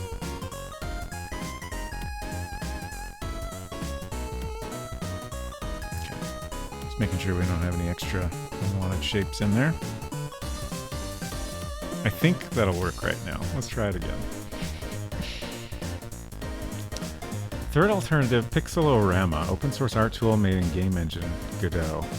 Pretty fully featured for both pixel art and modern art. Interesting.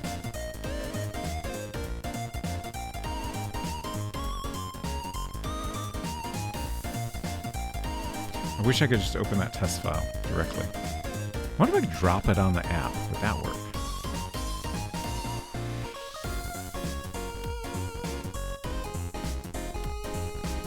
Okay, once again, here we go. Oh, interesting. Okay. So I think what's going wrong now is some graphics are getting removed before we bring the new graphic in. Yeah, I remember it, like I'm remembering the code now, and that's how I did it, because at the time I wrote the code, that made sense. But we wanna put the new graphic in first, and then remove any other graphics that are on screen. We'll get there eventually.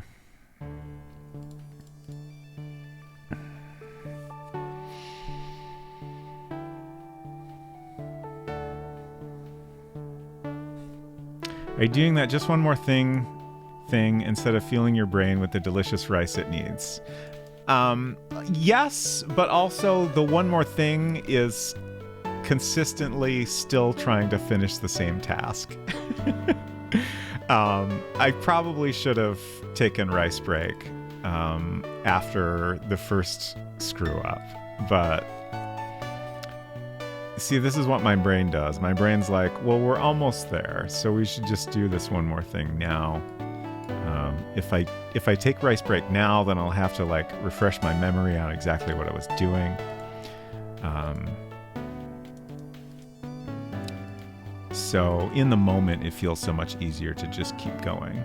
And then all of a sudden it's 3 in the morning and I'm still working on the same thing. Scene code. Yes, this is the scene. Okay. It's only one thing that never ends. Exactly.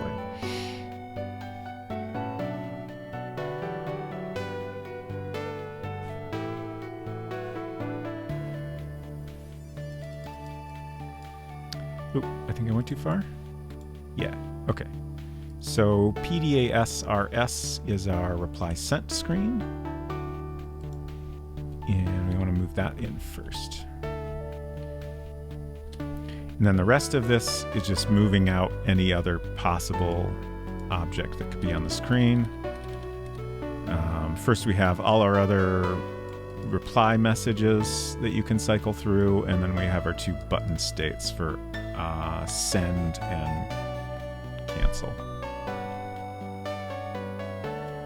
So if we plop our new graphic down first, it'll cover everything up, and then you won't see the other graphics moving out.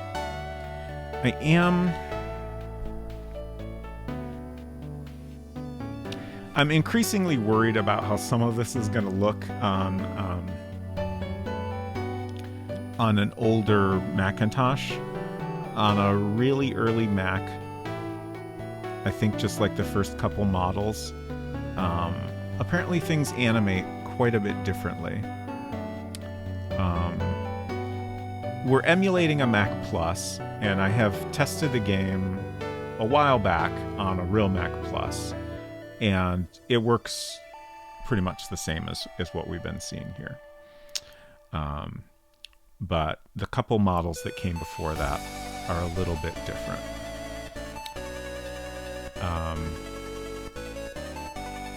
Xenolon did some testing and shared some videos, and the biggest thing it affects is where I've tried to fake animation in World Builder. The screen refreshes a lot more than intended. And we've already made some changes to the game to deal with that, but I keep wondering if there's maybe other cases where that's going to be an issue that I'm not thinking hard enough about. I did get a haircut. It was finally time.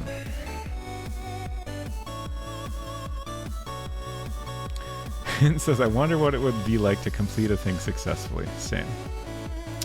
Thank you. Okay, this is it. This is it. It's gonna work this time. Exactly how we want it to. And if it doesn't, I'm gonna take rice break. I'm also gonna do that if it does work. Okay, here we go. Hey, perfect. And then press OK should take us back to our email screen. Yeah. I do like the idea of having the Sweetie close at that point, so I think we'll do that change next. And let me make a note about that so I don't forget. Close Sweetie after message sent screen. Okay.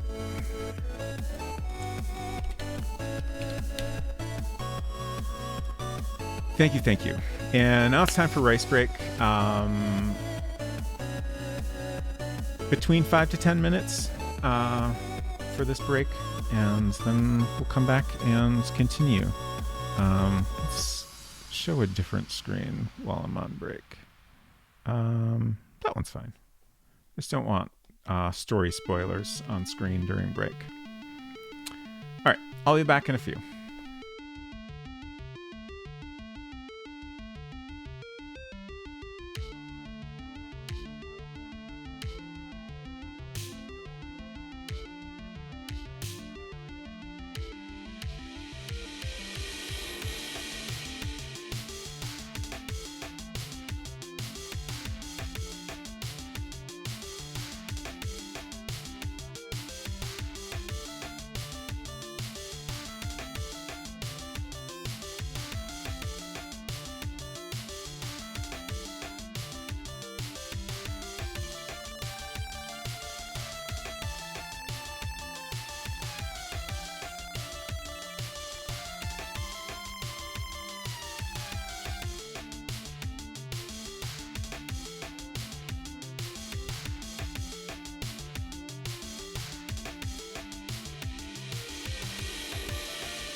Hello.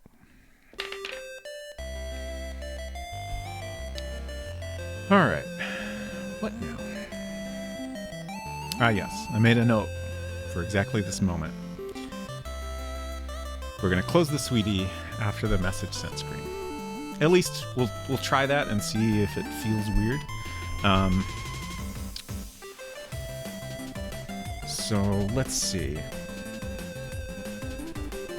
How are we going to do this? Oh, this is kind of tricky.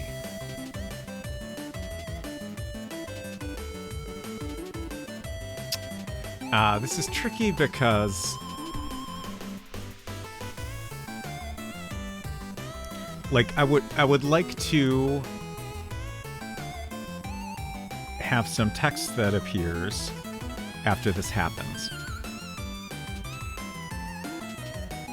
I can't think of exactly what it would say at the moment, but like just to kind of like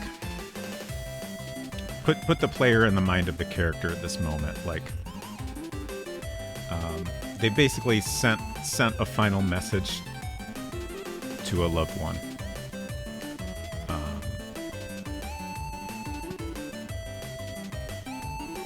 And it'd be nice to kind of emphasize that moment. But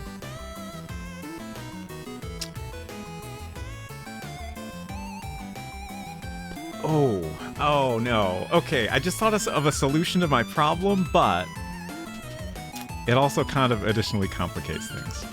Okay, so let me finish explaining the problem.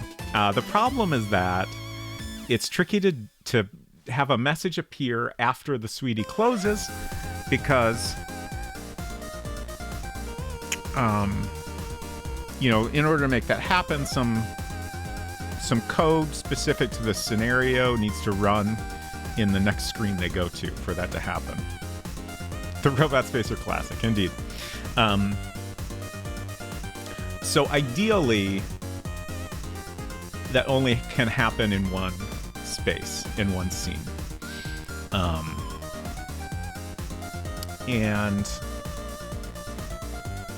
it almost works because in order to read the message... Oh wait, maybe it's actually fine. We'll have to... Let's experiment. In order to read an email message, you need to be on Wi-Fi.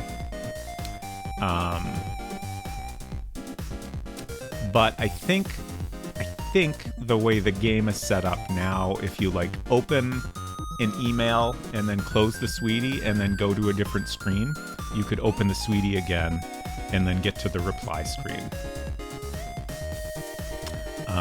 So I think what we need to have happen is if you try to send a reply, you get an error message that you're not on Wi-Fi.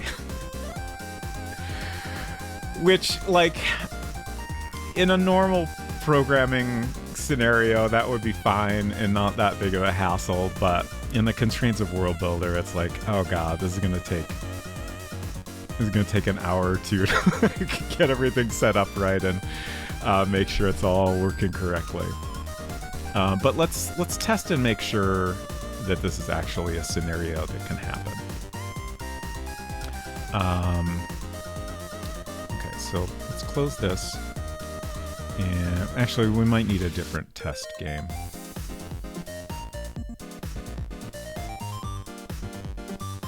Yeah, okay, so like if we close the sweetie here and then go somewhere else and open the sweetie.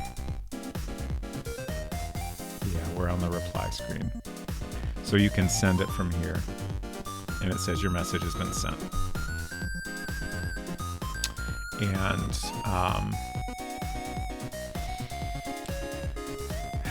we don't want that don't want that to happen because you're not on Wi-Fi. Like, you know, this is an imaginary place, but we still have rules. Like, getting on the Wi-Fi is an important puzzle part, so we don't want to like break those rules, even if we're not in a puzzle part anymore. Shambling Undead, hello! Thank you so much for coming by again. Great to see you.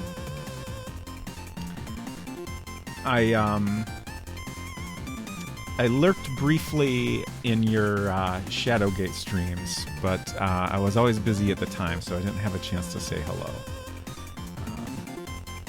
Let's see. What were you playing tonight? I hope it was a good time regardless. Sox555, Dissonance, The Game Grove, Modern Verbs, welcome. You all have great usernames. It's fantastic.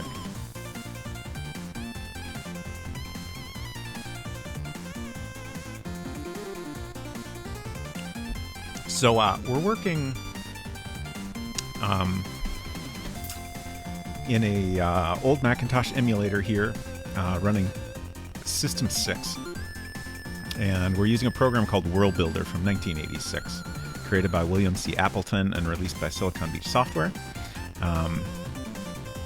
It is a software that you can use to make point-and-click adventure games that also have some text parser input. So this is the game we've been working on. Started about a year ago now, and we're very close to being done with it. As we get further along in the project, I've been trying not to spoil things for new folks that come in, just in case they would like to play the game eventually, and do so without knowing everything that's going to happen. So I won't explain everything, but you start out in this bus stop, and there's this kind of black void in the distance, and you have a space to explore and solve some simple puzzles in, and eventually get to an ending. And I've just used a cheat code to make all our items in the game appear in one place, so we can test out some things here. I'm currently trying to figure out if I've created a bug that I need to solve. I think I've pretty much confirmed that I did, but I want to check the specifics of it. It was a community game night, so we did a puzzle together. Oh, that sounds fun. Just waiting for the plot twist. Robot Spacer is hidden from everyone watching. I have not done so. I hate to spoil your excitement if you were hoping for that. I have shared everything that I have come up with on stream. Occasionally I've come up with ideas off stream, but I've always shared them with y'all.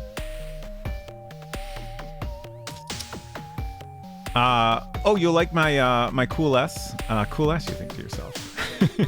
Also, hello, JR Blaze. Welcome. Okay, so let's see.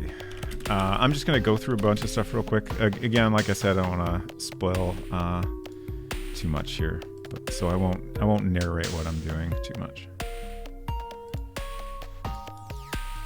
But this little device here is called the Little Sweetie. It's a fictional email device marketed to girls in like 99 or 2000, we figure.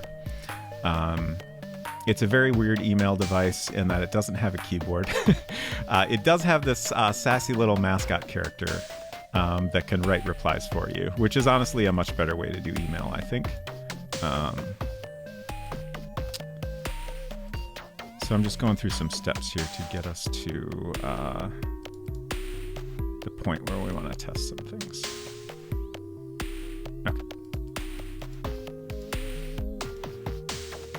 There we go. Let's see, did I pick up the battery? I might have forgotten to. Oh, I did. Great. Okay. Now I'm going to do another save.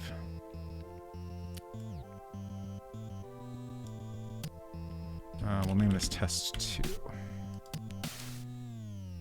Hey, Mac. This is the chill stream I need after a long work day. Nice. I am glad to be able to provide that for you, and I hope you're doing all right. And I hope your streams have been good. Okay. So I had the realization that at this point you can open up this message and close the Little Sweetie, and then go somewhere else where there's no Wi-Fi, and then open the Sweetie, and yeah, you're still on this screen. So if you press OK on this screen, You go to the reply, and then you'll be able to send a message even though you're not on Wi-Fi. It's not a huge problem, but it kind of presents a different complication. So I want to fix it to prevent the player from being able to do this. So that means we need to create an error screen. We do already have a Wi-Fi error screen, but we might want a different one just to be more clear about the problem with, just to not take the player out of this reply interface, basically, is what I'm thinking. But I'll think about that.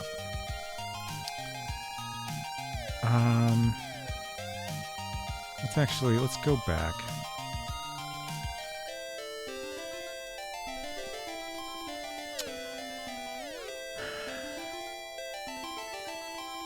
I would like someone to help me write some sassy responses. Yeah. Same. Okay, so we also have a great feature of this device is this button. It's got a little word balloon on it, but we call it the sass button. And when you press this, Lillian Sweetie, our mascot, will pop up a little word balloon with some commentary or just a silly comment. And then when you're on the reply screen, the same button you use to cycle between different reply options. Okay, let's close this. We're back on the screen with Wi-Fi, so we want to get out of there.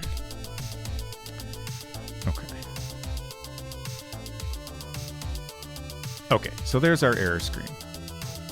Okay, so it does say a connection is required to download email contents. So if we do reuse this screen, we at least have to update this message. We could either make it more generic or... Like, the more I think about it, I think we should reuse this. I'm just deciding how I want to go about that.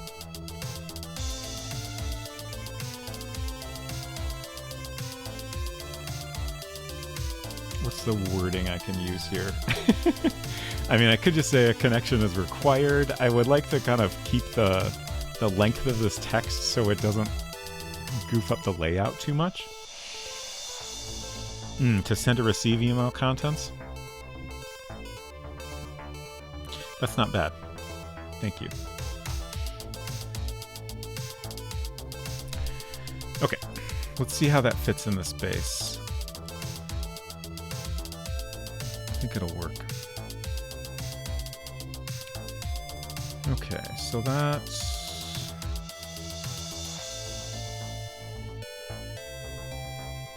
Gotta remember what that file is. It's been a while since we dug into that one. It's probably under email.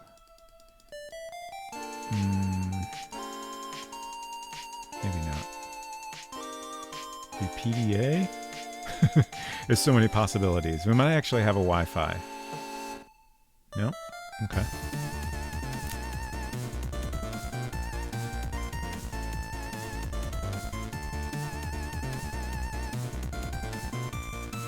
Not PDA buttons.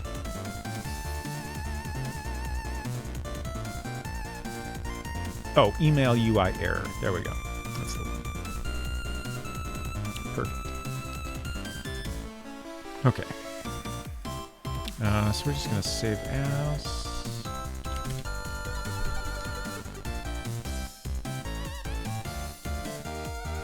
And set to Geneva 9 points. Playing.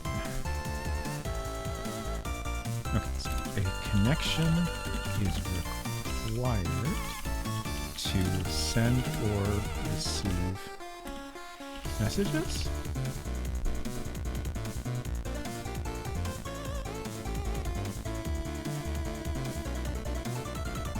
Kind of like that. Do we want a period? It's super unimportant, and yet it feels like such a big decision to me. Honestly, this is the kind of thing I spend too much of my life thinking about things like this as a UI designer in general. I'm trying to think of, do we have a similar...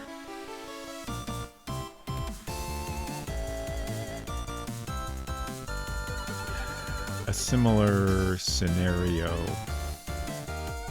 think I'm going to go with period, even though we didn't have one before.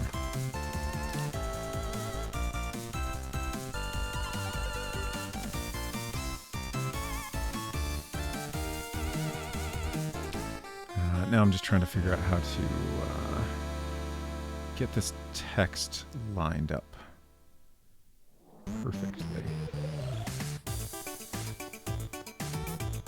Oh, that first line is identical. Okay, so that makes things easier.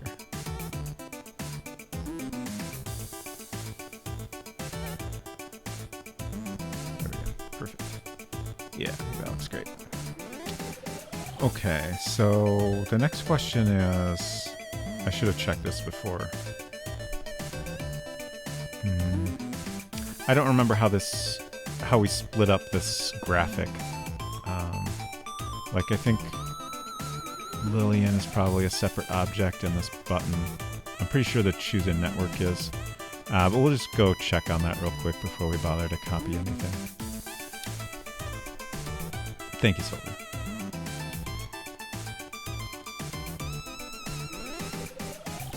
Someday we'll ship it. Someday soon. This year. This game is coming out this year.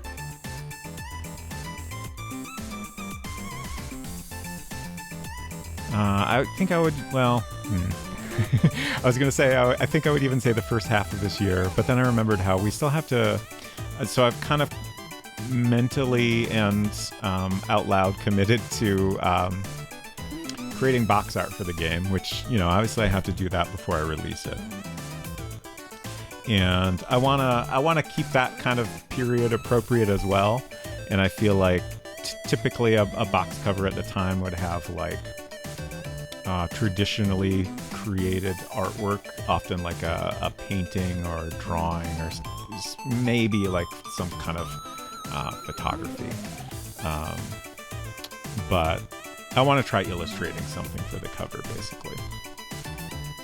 And I'll be doing that on stream. Or at least part of that process on stream. Because I haven't done that kind of art, like, I don't know exactly how I'll do it. I've done very little painting, especially recently. So I might have to spend some time off stream just kind of getting used to it and experimenting and stuff. But I'll try to do as much on stream as I can, because I think it'll be fun. Okay. Wi-Fi, yeah, that's our error screen. Okay, so we have, this is our backdrop where we put the rest of the objects. So Lillian is separate. And then, let's see. Okay. Oh, that's the lock screen. Okay.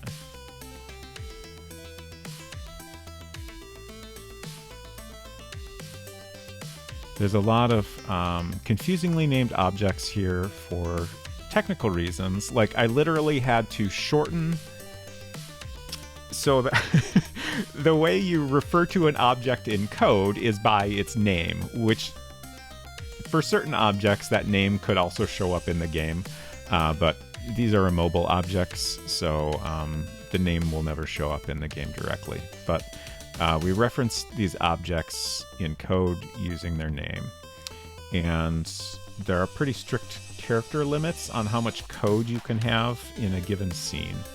And I ran into that limit more than once.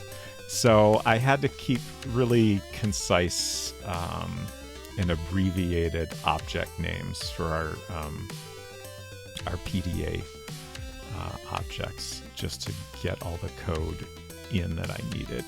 I also had to split things up into multiple scenes.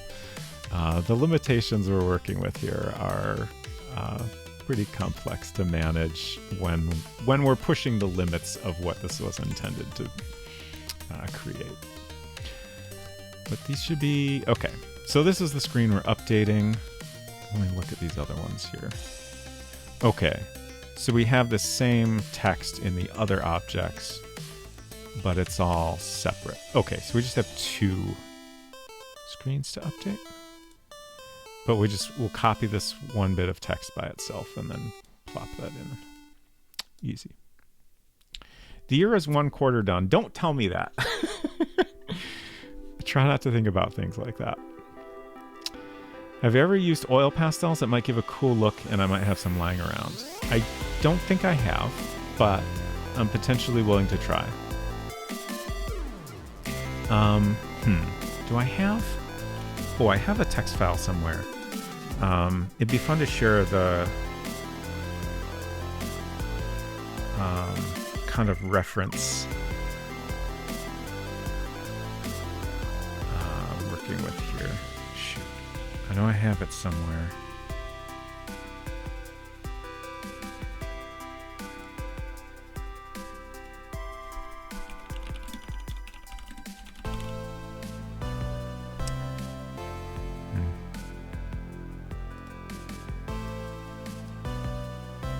Yeah, I'm not sure. I don't want to spend too much time digging for it. But the style I would like to get at least somewhat close to is the style they used for the Enchanted Scepters cover and the original Dark Castle. Okay. This is not nearly as good a picture as the one I was trying to find, but here's the Enchanted Scepters box cover, which I think is pretty cool. Like, our game has a much different vibe than this. So, like, what we're depicting will be very different. But it's just like, it's a nice, like, illustrated style with bright colors. You know, not too complex or anything, just kind of fun and colorful. And I like the title text is really nice, like a you know, very I can't think of the right word, but it's just a nice graphic with clean lines and, like, you know, like a modern version of this would be somewhat more likely to have a lot of effects on that text and stuff like that, but it's just nice flat color title. Okay. Email. Oh, I can't type to select in here. That's funny. Be nice if I could. Email UI error 3. You remember that software. Nice.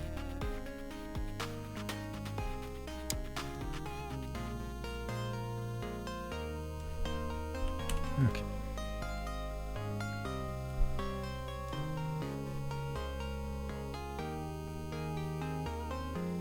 I think we can finish the game in the first half of the year, for sure. 100%. Please feel free to mock me for saying this later, but I think we can do that, no problem. The cover might end up taking a little bit longer.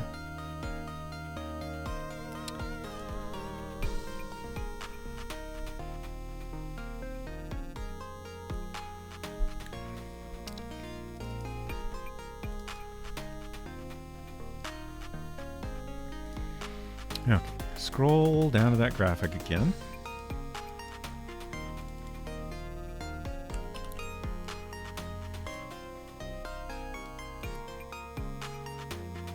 Line things up.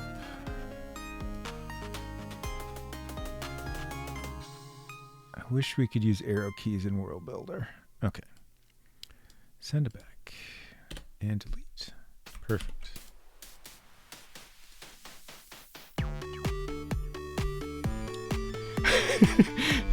So the best thing about doing it period appropriate is how painful and frustrating the whole process will be. Exactly. I will say, like, I'm not opposed to abandoning that if it's too difficult for me to get the result I want. I'm more concerned about getting a nice result. I feel like at the very least I want to try it and see how it goes. And it's possible, like, I'll be able to get something that I could, you know, say take into Photoshop or whatever and tweak to get it looking exactly how I want it. But we'll see. I'm definitely not like so committed to it that I'm gonna like do it over and over 50 times until it's perfect or whatever. But I will certainly spend some amount of time trying to do what I can. 6-7 says, I will agree that it will be done in the first half of some year. I appreciate your faith. I'm glad you agree that it will get finished eventually. I just want to make sure we don't have any other graphics we need to update. I do feel like... Yeah, I think we added another error screen at some point. It might have ended up separate? Because we had an Easter egg that... Yeah, there it is. Glad I remembered that. Okay.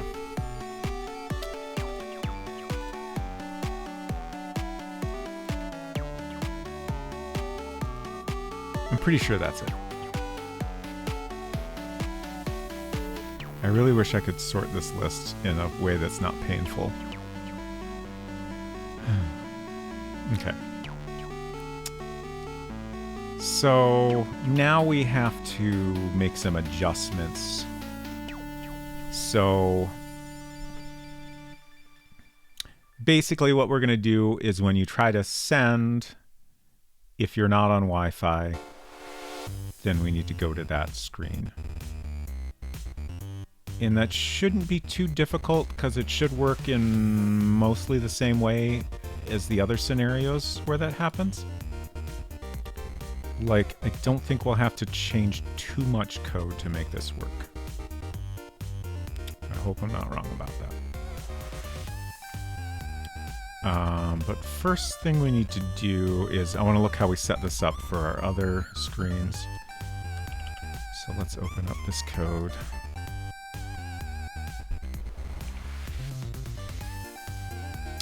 Possibly the same sum year that Maupedia is solved. Yeah, I think we can do both this year. I think that's attainable. It would be cool to to play some different games this year, I think. I think that's a good goal to set. Okay, so Lil Sweetie Wi-Fi. Okay. So if W1 is less than 2, let me just verify what our W1 variable is. For folks that just came in, this is how variables are named in here. You get a letter and a number, I think 1 through 9. And that's it. That's the only variable names you get. And then they have to be a positive integer. So 0 through whatever the maximum number is. I think it's pretty high. But you can't set a variable to like an item name or a location or anything. So that can make things a little bit difficult.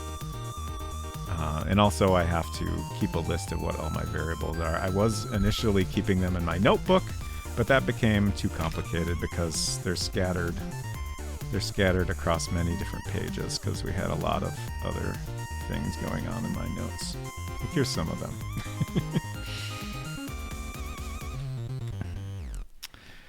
But W1 is whether the Lil Sweetie is connected to Wi-Fi. After the player is connected to the Wi-Fi once, the state changes to 1. After that, the location of the player determines whether the current state is 1 or 2. Okay. So if it's less than 2 means connected and online.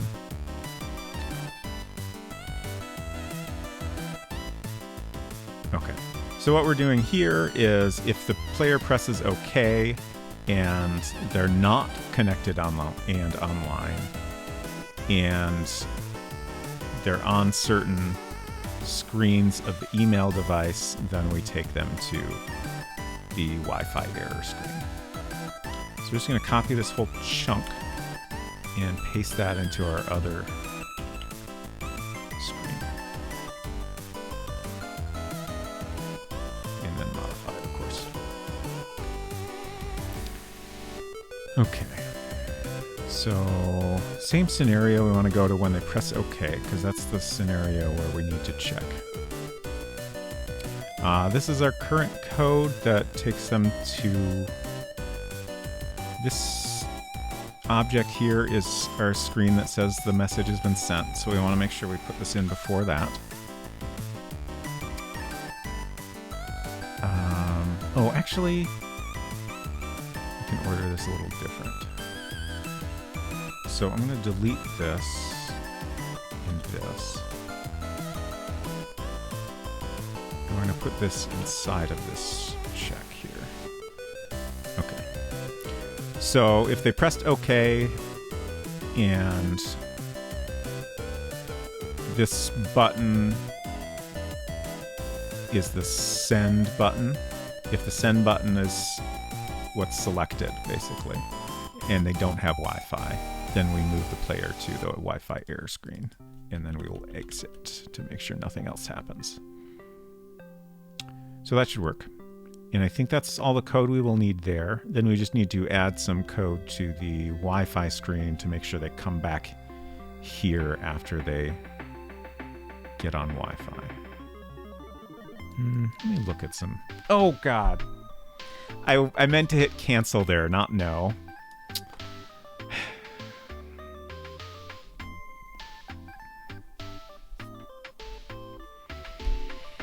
It's fine. It will only take a moment. Oh, it was already on my clipboard exactly how I wanted it. It was even easier than I thought. Okay. I just want to look at some other things. Like there's a bunch of code here that runs anytime we get to a screen of the PDA. This basically just makes sure the Wi-Fi symbol in the corner shows the correct state.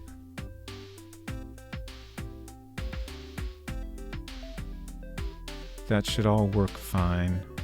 We have the Wi-Fi symbol, the Wi-Fi connected symbol kind of baked into our message sent screen. But since we fixed this bug where you could send a message when you're not on Wi-Fi, like that's always going to be the correct state on that screen. So that's fine. Okay. Let's go look at our code on the Wi-Fi screen and figure out what we need to do there.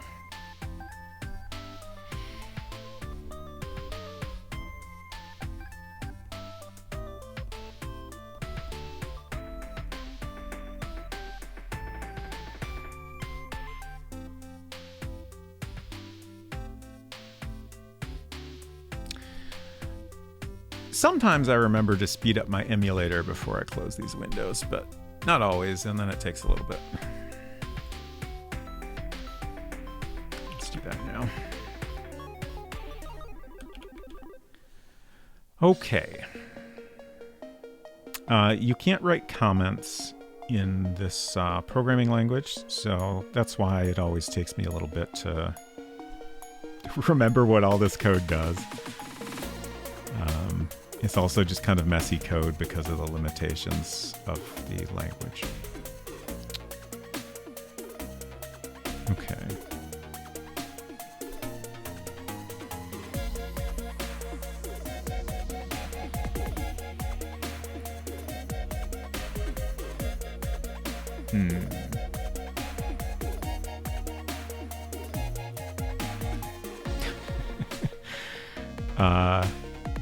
Okay, so we got a bunch of different things going on here.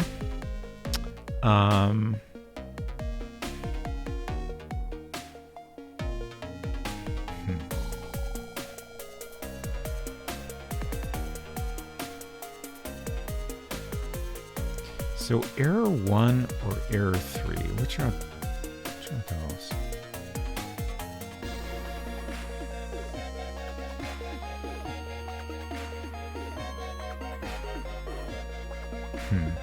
I think I want to check real quick how some things work here. Did I change anything here? I don't think so. I feel like after you've connected to Wi-Fi once, I put some code in so that you didn't have to do as many steps to reconnect. So I just want to check how I made that work, because we want this to work in the same way. I think we can use that last save I made.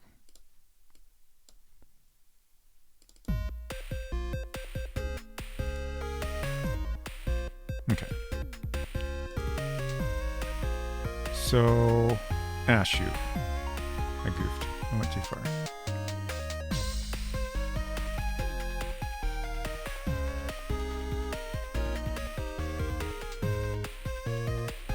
Okay, so I want to close this and leave the Wi-Fi and then open the Sweetie. And then this should take me to the error screen, right? Yeah, okay. So now I want to close this and go back to where there's Wi-Fi. Okay, and we're automatically on this screen. So that will also happen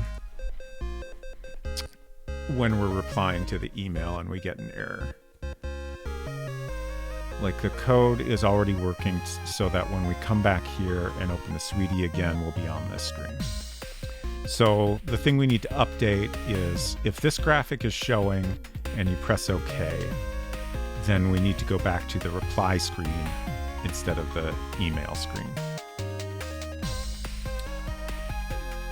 And we already have a variable to keep track of which one you were last looking at, so that shouldn't be too hard.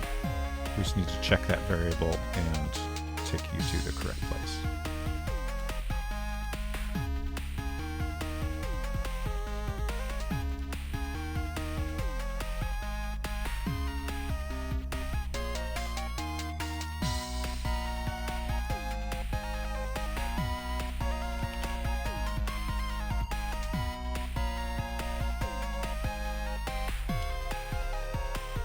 Oop, that's too fast.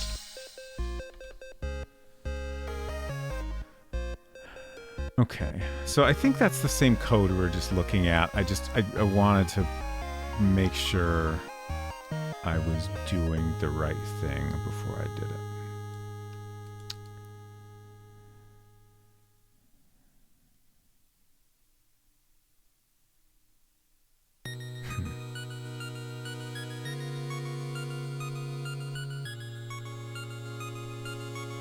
Oh, error 3 is what's showing at that point, I think. Let me double check that. Or is it error?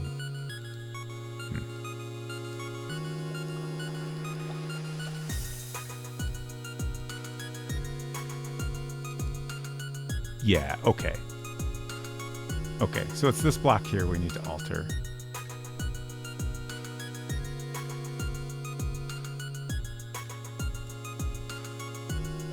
So error 1, error 1 is an actual error. Error 3 is you're now connected to Wi-Fi. A little confusing, but what you gonna do?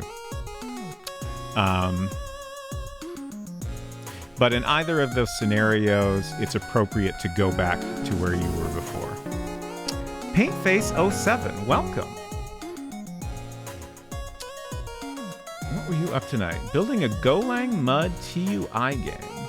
I don't know what TUI stands for. I'm familiar with Mud, though I've never actually played one myself. But if you would like to share any info about what you're working on, I'd be curious to hear about it. Thank you again for coming by. I hope you had a good stream.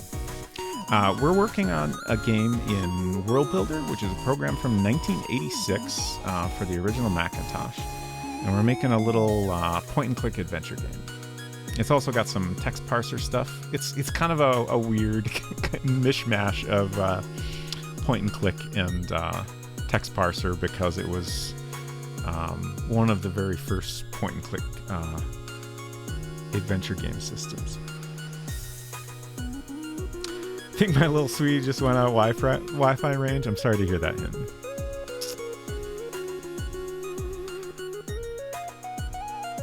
Also, no worries if you need to raid and run or take a break or whatever. Always understanding of that.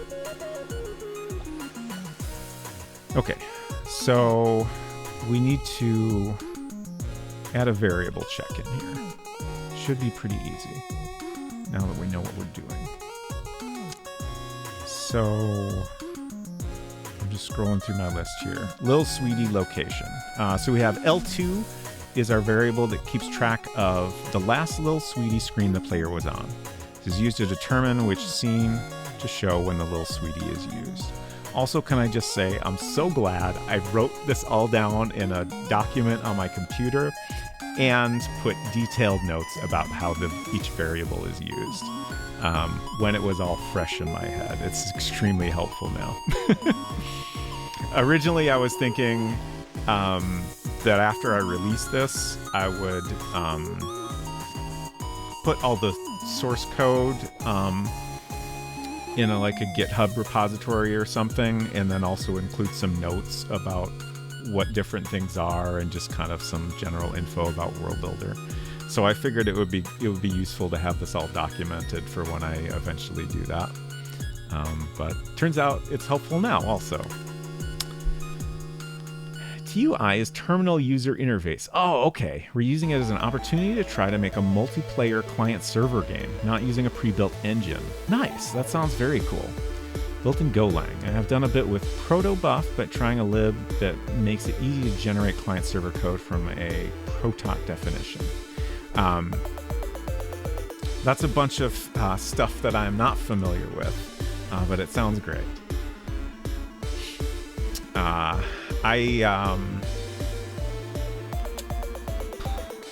I'm trying to summarize the kind of programming stuff I am familiar with. Basically, a lot of Mac specific stuff from over the course of many, many years. I think that's the best way to summarize it. I am currently app developer for iPhone, iPad, and Mac. And also just over the years, I've spent lots of time making games and things like World Builder, and HyperCard is one that people are definitely more familiar with. And let's see, Macromedia Director, stuff like that. Also did a lot of web stuff. I've historically done COBOL and BASIC before. I'm not super familiar with this, but it looks awesome. Nice. That's great. It says, originally Git repo notes were going to read, here's all the code, I guess. Good luck. Yeah. Okay, so we're going to check L2.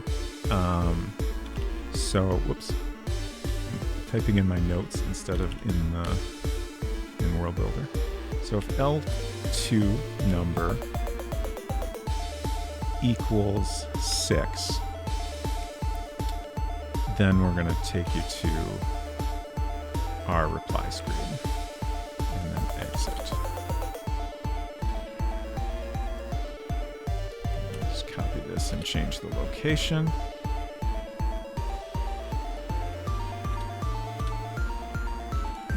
Little Sweetie reply. I think that's the right name. Let's double check. Yeah. Okay. I think that's it. I think it'll all work now. And we just had to add a couple lines of code. Pretty straightforward.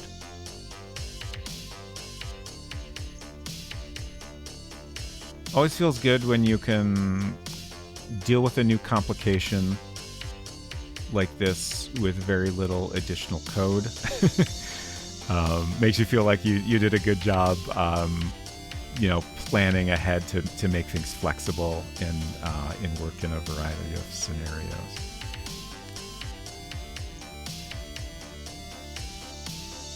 Especially with the limitations of this language.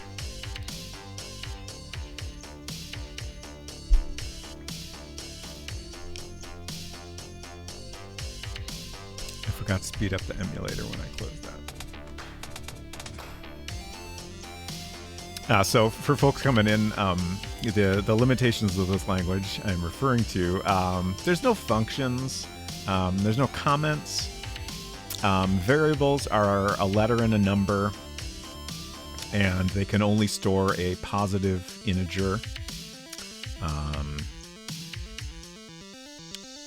Each scene of the game, generally a room,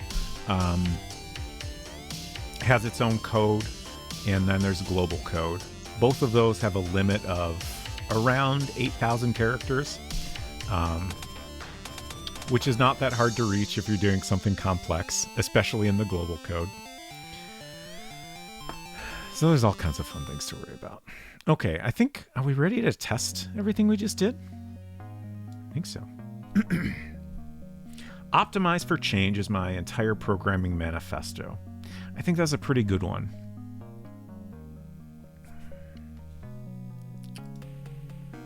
Okay. Let's try a thing I was meaning to do. Thank you for the follow. Great to have you here. Okay. So we discovered earlier that if I double click one of our save files, it'll actually open in one of these template applications. So when you create a World Builder game, you basically duplicate one of these templates, and the template itself is it's an app. So if we double click one of these save files, the system is just picking any one of our World Builder games to open it up in. So that's why we have to open this first. I was hoping maybe I could drop the file onto the game to open it directly, but no such luck. Hinton says, my manifesto is get this working before end of day or maybe next week. That's also a good one, I think. I do feel like sometimes you make different programming decisions when you're working on something of your own than something for someone else. Which I think is reasonable and fair. Like, I know if I if I make a lazy programming decision, I'll be the one that has to deal with it later every time. So it's usually better to take the time to do it right and save myself the headache later. But sometimes a different situation, you just have to make different choices based on the situation and make compromises just to get things done. And that's fine too. Everything is an optimization, and optimize to get it out the door is important and valid. Yes, that is a great way of putting it. Okay, so we want to get onto our reply screen. Okay, and now we want to close this.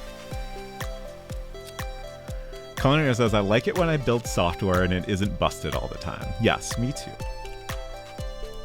Okay, so now we've gone where there's no Wi-Fi, and we're going to open the Sweetie again. And ideally, when we hit OK, we will be taken to the Wi-Fi error screen. I can't wait to find out if that actually happens. I'm pretty sure it will. There we go. No Wi-Fi connection. A connection is required to send or receive messages. Choose a network. No networks found. Okay, and we can go back. Oh. Bogus Meat Factory, hello! Gosh, so many raids tonight. Y'all are so nice. That's not the worst thing in the world, but I'm confused as to why it happened. Hope y'all had a good stream. Ooh, playing more Gothic.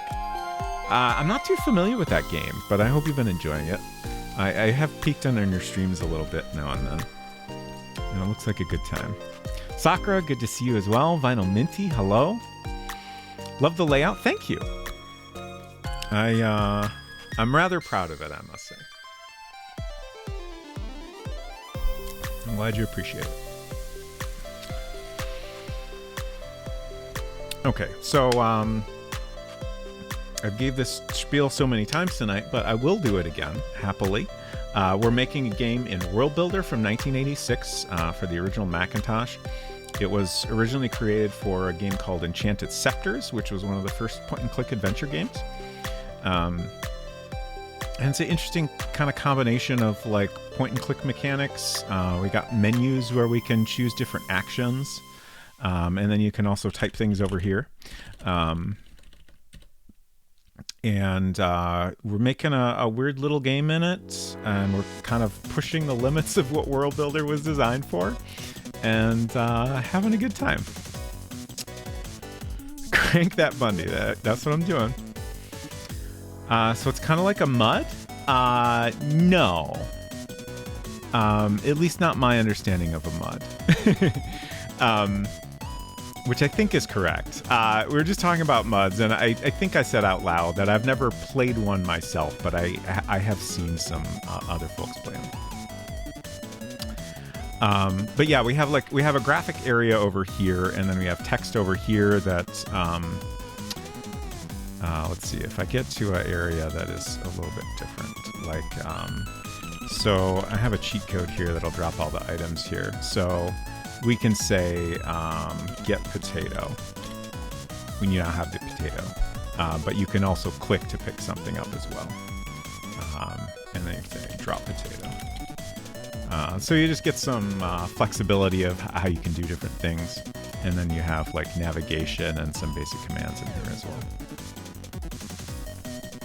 There's also some not great light RPG mechanics built into World Builder, but we're not really using those because they're a little too simplistic to be any fun. It just feels like you're spamming attacks and crossing your fingers that you don't die. I'm glad y'all appreciate it. It's an interesting program. I have had a lot of fun working in it. Despite its quirks and limitations, I think it's still pretty neat. Like the OG Zork combat. Yeah, definitely similar situation there. Read about muds in the Internet for Dummies book my dad bought in '95. Nice. Let's see. So what were we doing? Oh, right. We had something slightly unexpected happen. But let's experiment with that a little more. So let's open the 3D again. I'm just trying to... So we have this email device in the game, which is the thing we're looking at right now. And you have to be on Wi-Fi to do certain things, of course. And I realized that on this screen... we need to be on Wi-Fi in order to send a message. So I'm currently updating the code to handle that. So we get the error screen, but then for some reason when we go back, we're ending up on the wrong screen. So I must have, that last bit of code I added must have been wrong somehow. It's not a huge issue, but I do want to fix it. But let's just double check that when we are on Wi-Fi, everything works.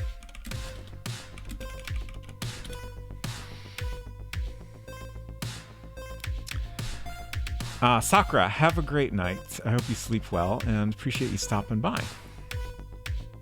Sorry you're so old. No worries.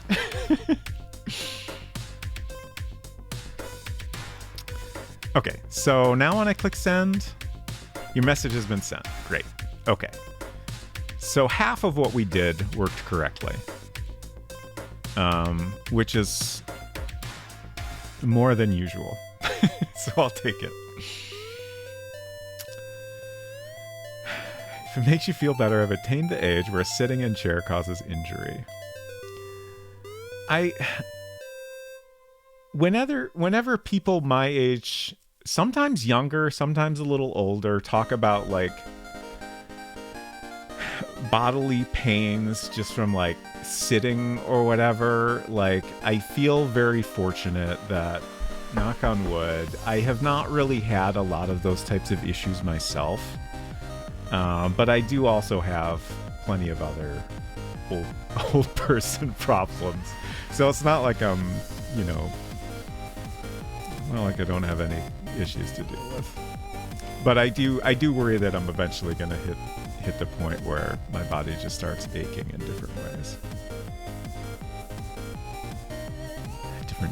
things. Let's see.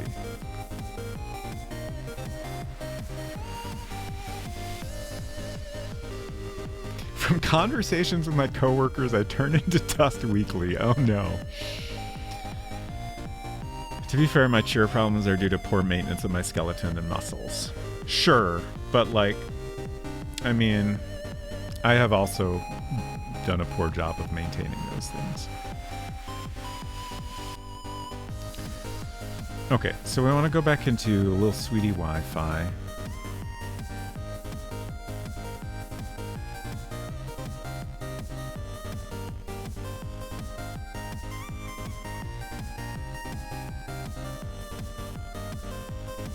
Oh, I missed a follow a bit ago. Thank you for that follow. At least I don't think I acknowledged it. Great to have you here. Maybe you're just better at sitting in chairs than the rest of us. I mean, it's possible. I'm currently sitting with my legs crossed in an Aeron chair, which, if anyone is familiar with an Aeron chair, it has some like hard plastic pieces that I'm not a fan of, and it's not really comfortable. So I don't know that that's correct, but maybe. I will say one thing. I change the way I sit pretty frequently. I'm constantly shifting into different weird positions, and that could be a positive thing. Even though most of the positions are weird and sometimes uncomfortable.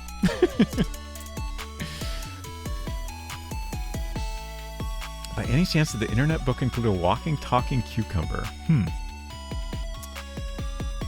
Okay, so if L2 equals 6, this is our code that is not working how I expected. Oh!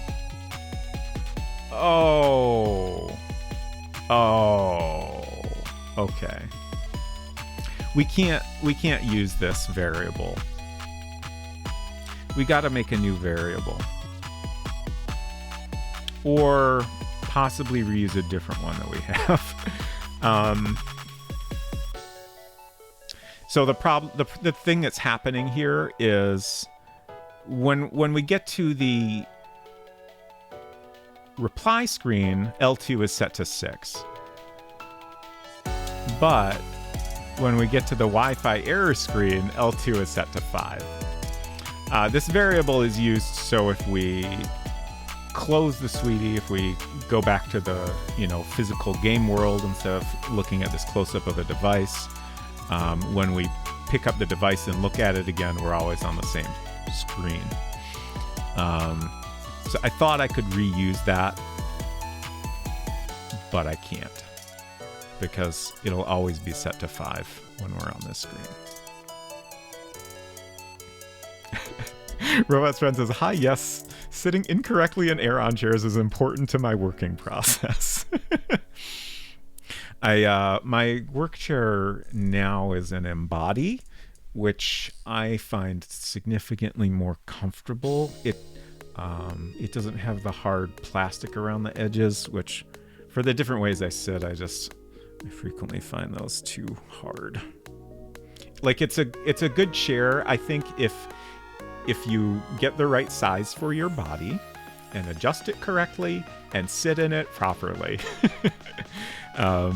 If you're a person like me who sits in chairs in weird ways, it's not as ideal. And it can also be bad if, like Unsecret Crush, this is not the right size chair for her, so it's not comfortable. After finding the source of the problem, the software now wants to say thanks. Oh, I missed a previous message. I have to constantly force myself not to sit on my knees like a 5-year-old child. That is one that,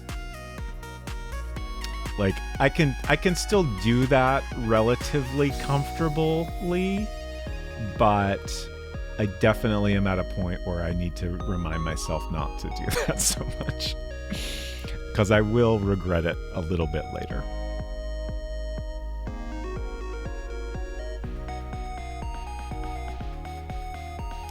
homework chair is a secret lab because it looked more forgiving to sit in wrong, which it kind of is. 80% good for sitting in wrong. That's good. Okay, so I'm trying to figure out if we need to create a completely new variable or if there's something else we can do here. Let's look at our email progression variable. Email puzzle state.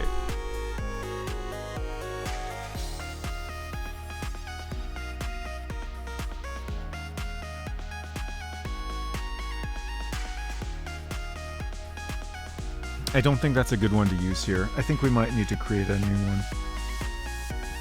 Excuse me. So I think we're creating...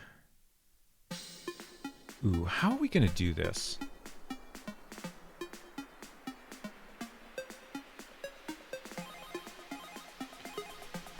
So I can create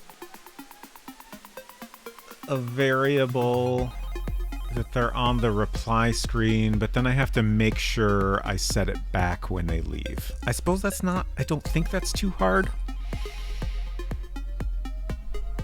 That should be reasonably easy even, I think. Okay, so E8 number sign is going to be our new variable that we'll call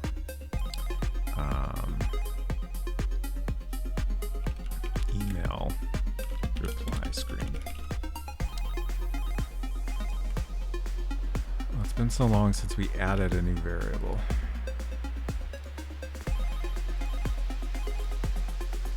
Okay, and this is just going to be 0 or 1.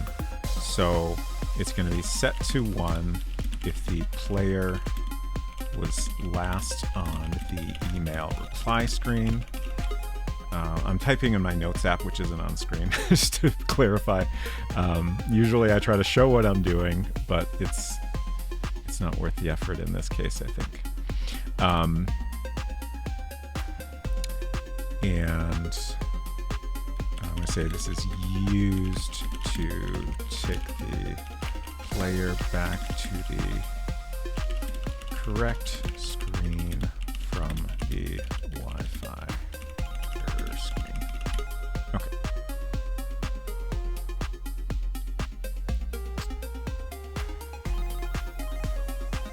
Good. Okay.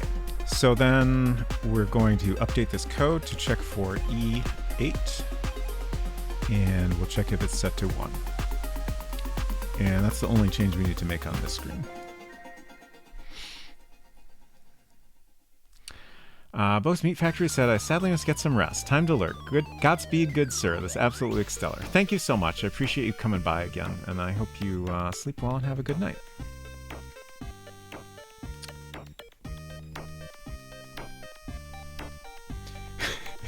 Hinton says, the way I'm sitting is wrong, and I would very much prefer to be right.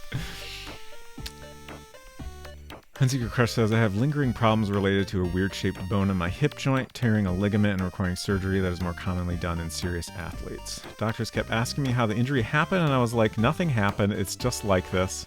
And finally, when I got to a specialist, he was like, yeah, sometimes bones are shaped weird. Important to remember.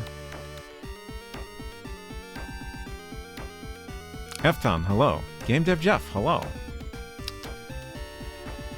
Game Dev Jeff says, I have a minor leg mobility issue that prevents me from swimming breaststroke at a competitive level. That's interestingly specific. But I'm sorry to hear that.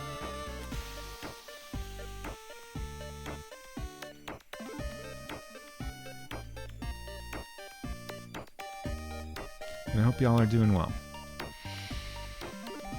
They shaved the bone down? Yeah, I think that's pretty much what they did, right?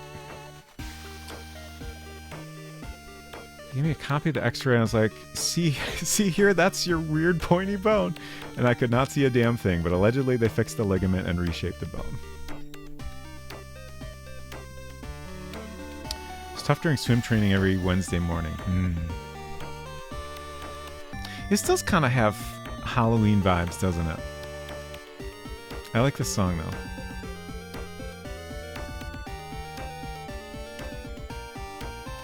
Okay. What are we doing? We're going back to our reply screen. Now we have to set the variable correctly. So I think we're going to do that all in OO.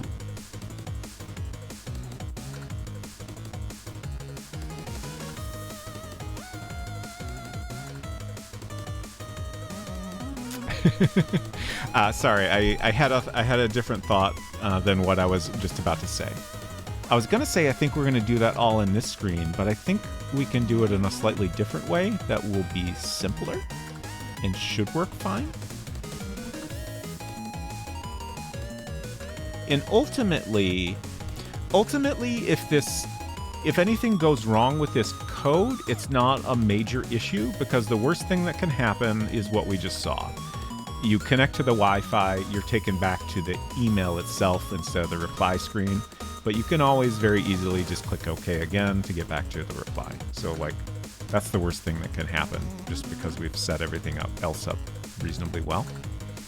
So I think I'm fine with doing it this way. So we're just going to add at the top of this screen, this we were going to do regardless, to set E8 $sign equal to 1. That's just a variable that says we're on the reply screen. And then I think, originally I was going to scroll down and set it to 0 anytime we move the player back to the email screen.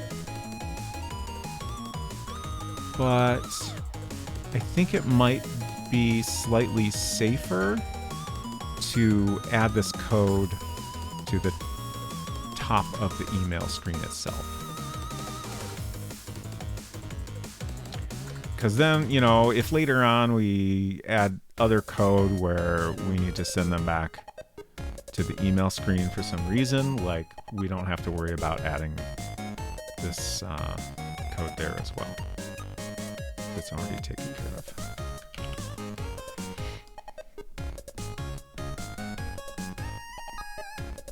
I keep thinking about swimming. I haven't done any swimming in a long time.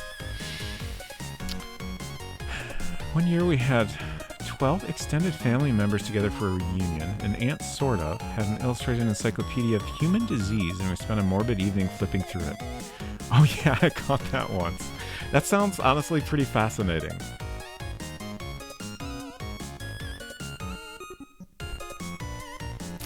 Okay, so I've just added at the top of Little Sweetie emails, let E8 equal 0. We could potentially add that to...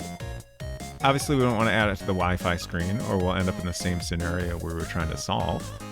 But we could add it to our other Little Sweetie screens, but I don't think that is necessary, so I'm not going to worry about it. And I think that'll be fine. Alright, let's go see if that all worked.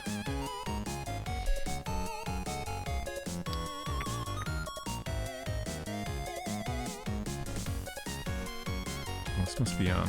Oh yeah, it's on all out still. I was like, wow, that opened super fast. That's weird.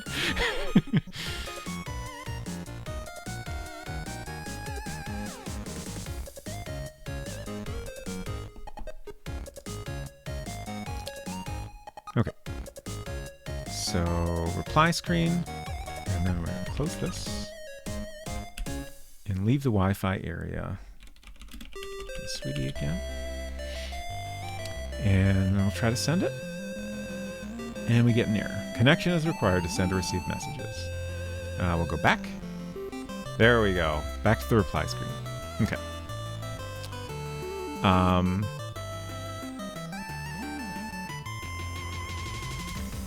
One thing I've just realized, which I don't think is a problem, is that we don't have a way to go back.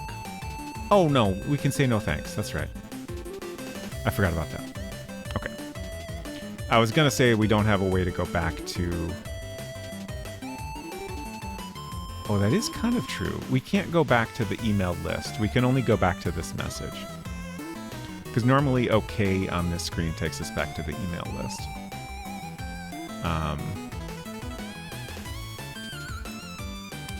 I think that's fine. I'm not going to worry about it.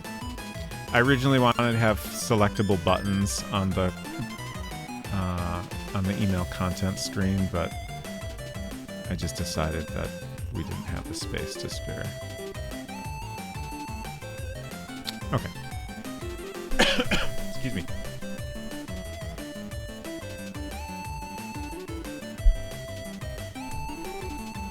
Okay, so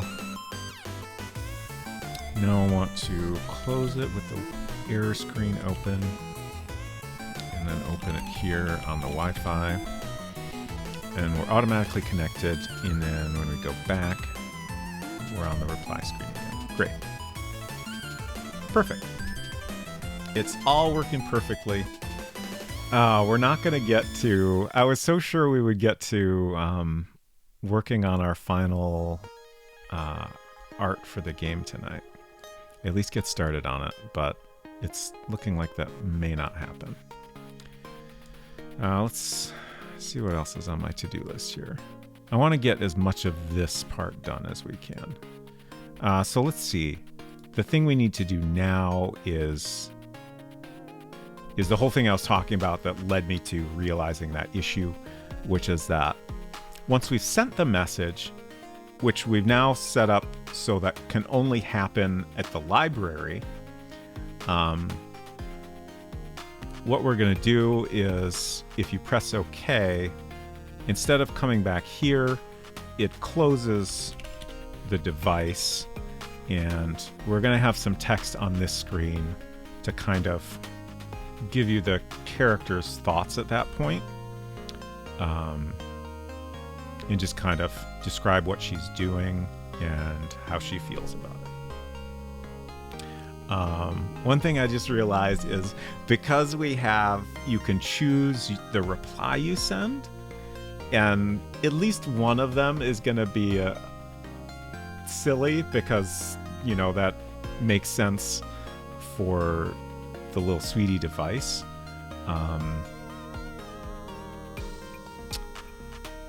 It might be a little tricky to get the right tone that works in all circumstances.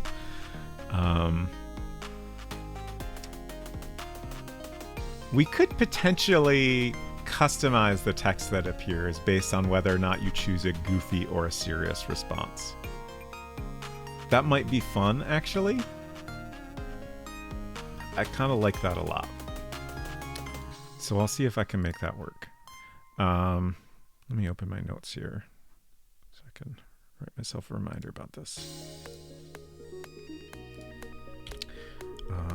After sending a reply, the text that appears should be different if you sent a goofy or serious response. That's not how you spell response.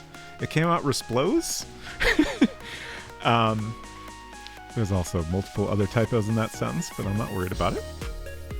Cool S always makes me smile. Glad to hear it. Dicevor, hello. Thoughts are overrated. I think thoughts are nice, personally. But sometimes it's also nice to not have them. Okay, let's quit out of here and go back into World Builder. No cool S emote yet. We must need to grow the channel more. Baltimore does have a cool S emote. I do not have any of his emotes, but it is a very nice one.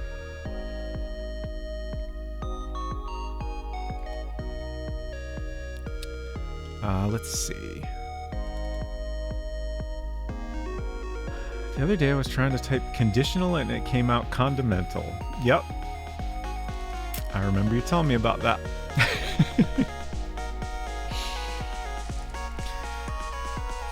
If you make just an S emote, we can modify it and put cool glasses on it. That is true. That is true. Okay. So the first thing we're going to do is open up this reply screen. Exactly, just like that cool potato.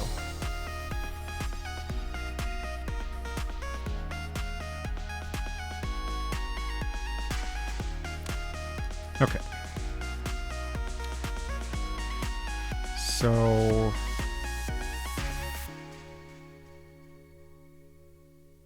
this is the code, right? Okay. So now we actually need to split this up, right? Right. Okay. So this code currently handles if you choose cancel, this is the cancel button, or if you are on the reply sent screen and press OK, then it takes you back to Little Sweetie emails. So now this is going to be a little different. And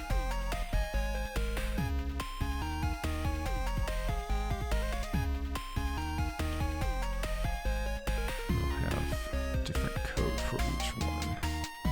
Okay, so right. Fortunately, we're always at the library, so this doesn't have to be a huge if statement.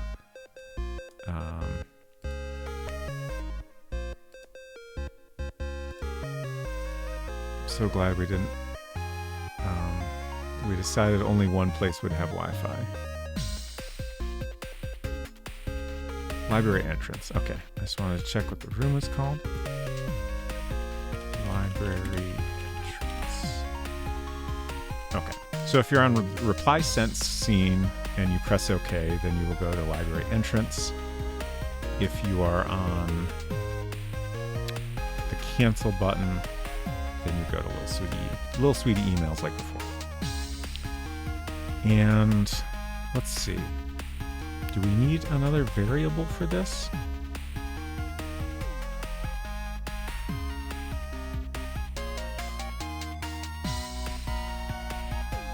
Okay, right. So we set E5 to 5, so we can check that. E5 is set to 5 when we have sent the final message. So we'll use that to determine whether or not we display some text when we go back to the library screen. And then we'll want to increment that again to make sure that only happens one time.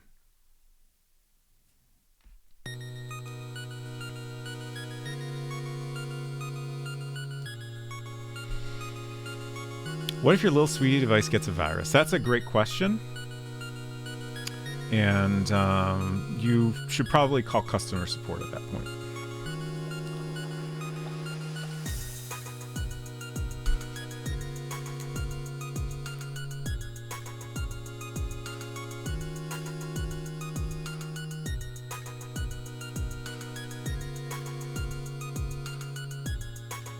I forgot to speed up the emulator again. There we go.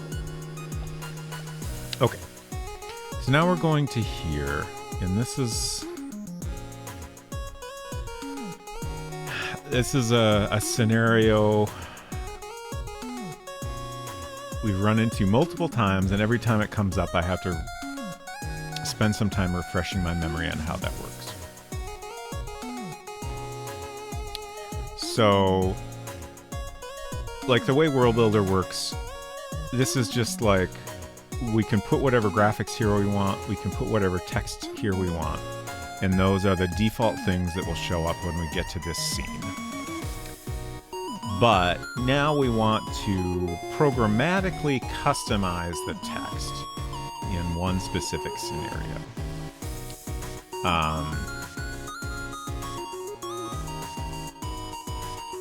Ooh, right. I think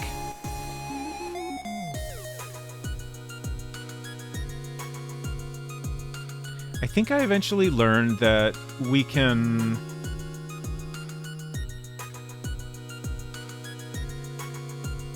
print our own text, our custom text for this specific scenario, and then just exit. And then it won't actually print this text. I think that's right. I'm going to double check how we've done this elsewhere.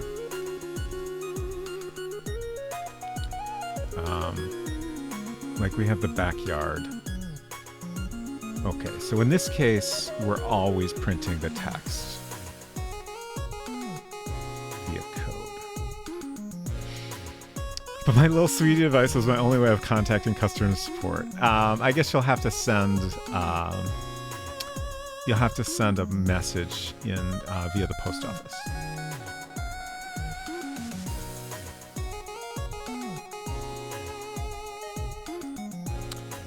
Okay, so right. So here we have if text equals look, and then we exit. So I think we can do something similar. We're not gonna be checking for a look command. We're gonna be checking a variable. But I believe if we exit at the end, then we won't get the default description, which is what I would like to happen.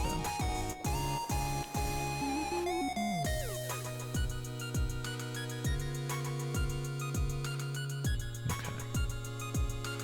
Hopefully this works.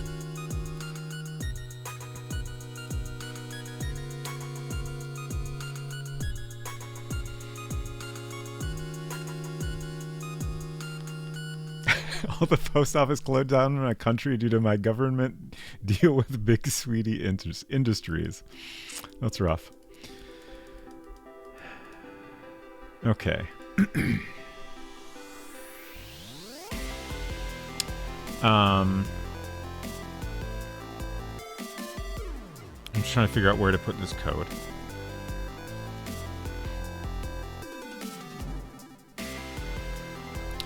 Usually, if I have code that runs when you first get to a screen, I tend to put it last. All right, we have this cheat code here.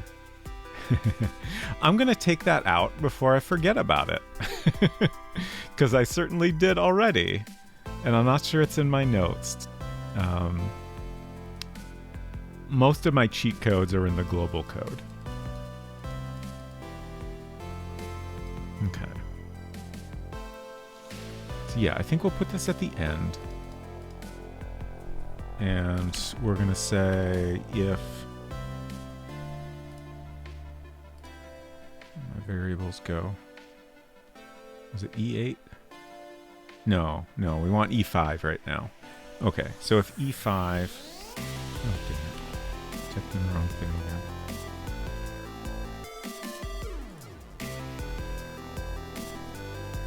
E5 equals 5.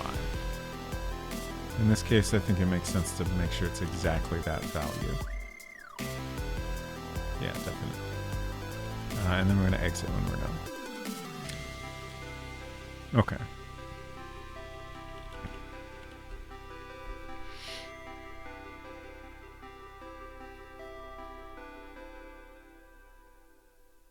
I'm trying to think of like what exactly is this going to say. As I've said many times, it's difficult for me to come up with good dialogue on stream. Like, I think mostly like in order to write good dialogue, I need to like sit quietly. Like, I can't talk through the process of it. Just my brain won't allow that for whatever reason. I don't know if that's normal. But like I need to focus on it. I don't want to like sit here and be quiet for like 10 or 15 minutes while I'm trying to think of what to write. So I'm just going to try to write something really rough. And I'll try to at least spell it correctly. You close the little sweetie after...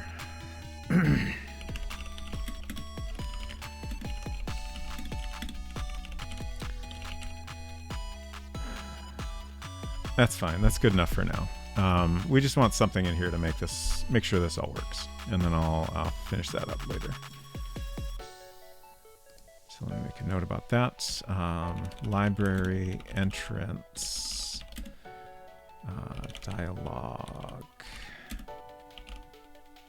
after closing. Okay, and then after this happens, we want to let E5 number sign equals 6. So that will ensure that... Oh my gosh, another raid. Able11, welcome. I hope you had a good stream. Playing Sea of Thieves. Nice. Welcome, welcome. Good to see you. I hope you're doing well. We are working on a game in World Builder for classic Macintosh computers.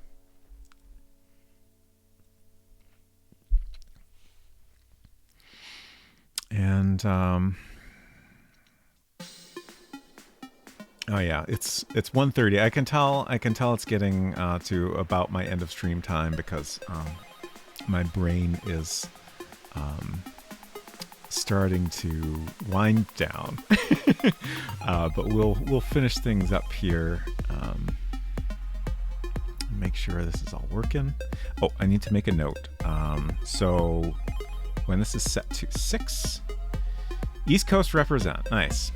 We had an earthquake here in New Jersey today. Oh, I heard about that. I hope you're doing all right. Nobody was hurt and nothing was damaged. I didn't have a chance to read too much about it because I've been working all day, but I definitely heard that a lot of people were talking about it. You know, I've never been in anything other than like an extremely minor earthquake. Like I feel like there was one time I have in the back of my head where like somebody I was with felt some like minor rumbling, and then we later found out that there was an earthquake somewhere distant from us. Something like that. It was minor there. That's good. Born and raised in California, we sure get a lot of earthquakes. Yeah. So yeah, I don't really know what that experience is like. Here we have kind of our main natural hazard of concern is tornadoes. Fortunately, I've never experienced a tornado, but it's always kind of scary when, like, you know, there's like a tornado warning, which is, you know, an actual tornado was sighted somewhere nearby.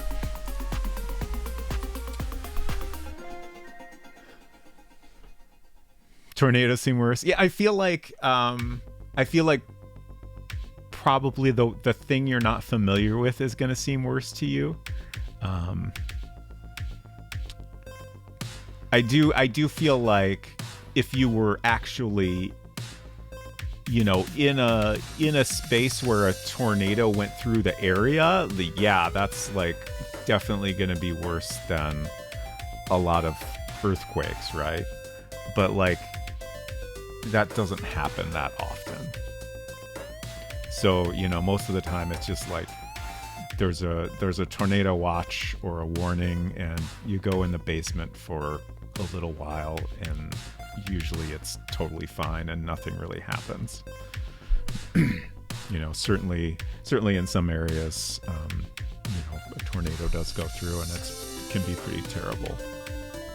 But I feel like they're generally like pretty localized and only affect a small area. So like the risk of actually being an area where there's a tornado seems lower.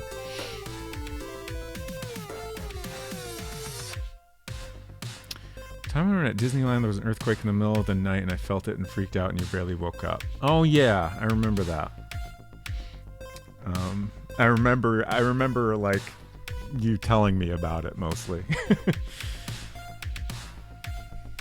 I think it felt stronger than it actually was because we're on a high floor of the hotel. Right.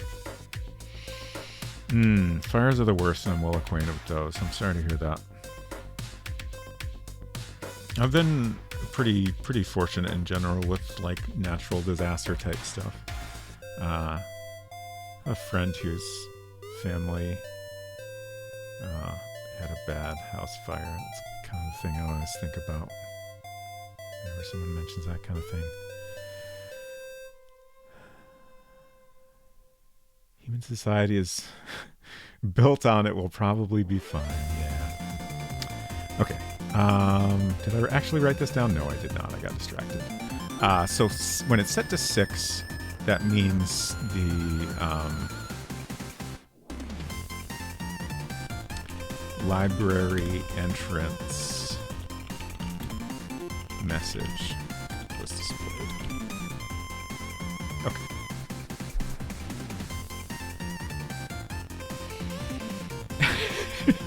You remember it vaguely because I was like, there's an earthquake right now, what do we do? And you were like, I'm sleeping. Shh. I'm sorry. I'm sorry. It takes a lot to wake me up. Usually.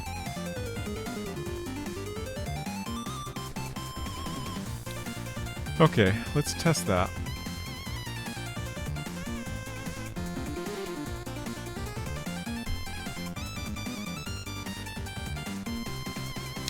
I think we can use one of our files again. One thing that's kind of tricky about working on a game and opening a save is like, so if we added a new variable or change some code that affects how variables are set, this might put us in a weird state. But I think we're okay. Certainly it makes sense to do your final testing without using a save from a different version of the game. But just for quick tests like this, I think this is fine. Okay, so now we want to check. I think we're already on Wi-Fi. Yeah. So we send. Message has been sent. We click OK to close, and this should actually close the whole little Sweetie interface. We close the little Sweetie after sending a final message to test. And importantly, we don't get our library entrance description. Because this is like a, depending on the reply you sent, this is potentially a emotional moment in the game. I think we're just gonna not worry about the description of the area you've been to many times. And you should be able to look, and get the description if you want it for whatever reason. So that's perfect, I think. And I should probably stop there, but let me see if we have any small things we can. Sending a reply, a text that appears to be different if you send a group or series response. Close Sweetie after message sent screen. We just did that.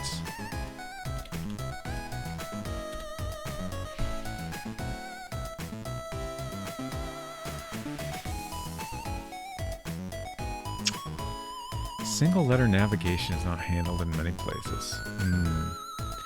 Oh, man, I've been meaning to do this one for a while now. I'm gonna do this real quick. It's very tedious, but it'll be nice to have it done. I don't want to start on anything too big at this point, because I can't stay up too late tonight. Okay, so we have a bunch of areas.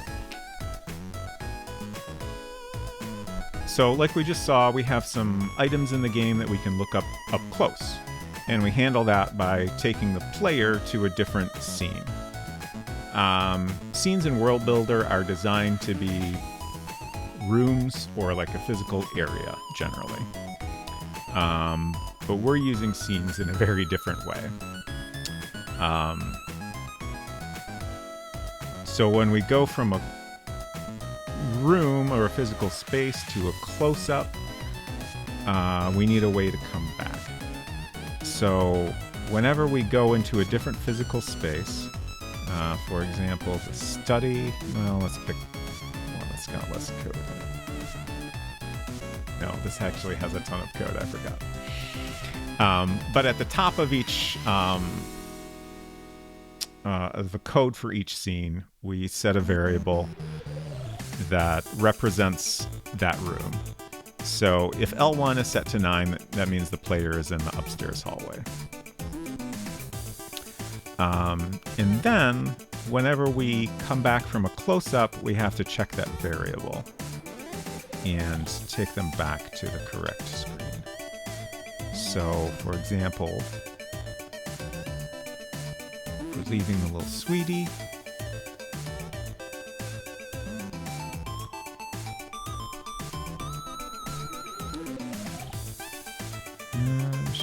somewhere. There we go. Okay, so we have this big long list where we have to check if they've attempted to close the Sweetie. There's a bunch of different ways we support doing that. And then we have to go through each possible value of the L1 variable and move them to the location that matches that value. This is the only way to do it. And also this code has to be copy and pasted in every place where we need to handle that.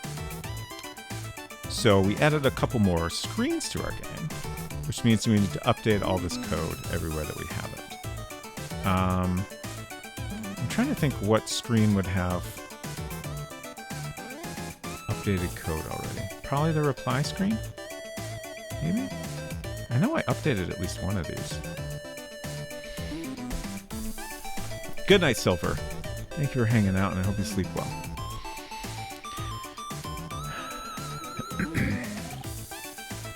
Just dive under the desk and cover. It's a pretty sturdy, boy, and that's good. Lindsay Crush says, eventually I decided I could still hear the college student late night event going on, so if there were still 18 to 20-year-old on roller coasters, it was safe. Yeah. Conrad says, I like that design. After you've sent that message, you've resolved your regrets and can move on and not care about puzzle shit anymore. Yeah. We do have one final puzzle, but I think for most people it should be straightforward. I am curious though, like there's definitely like throughout this I've been making a lot of assumptions about how people will approach various puzzles in this game, and I keep the biggest thing I keep worrying about is that this game will be too easy, but I think that's probably not true, like especially because we've done some puzzles that are kind of intentionally goofy. I've tried hard to like always give hints to point the player in the right direction, but certainly some people will miss those. So it'll be really interesting to see people actually play test this and see what kind of things are easier or harder than I expected them to be. Battery puzzle is neat. I'm glad you think so, and I appreciate your help with it. If people think it's easy, they should try programming it from scratch.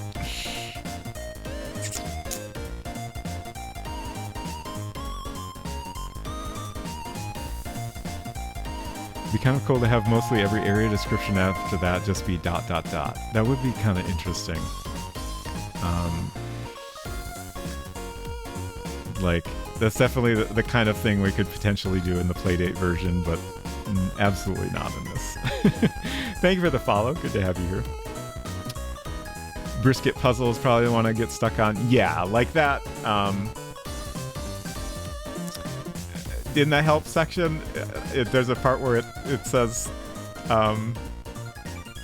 something along the lines of there's one puzzle in the game that's very mean, and I'm sorry.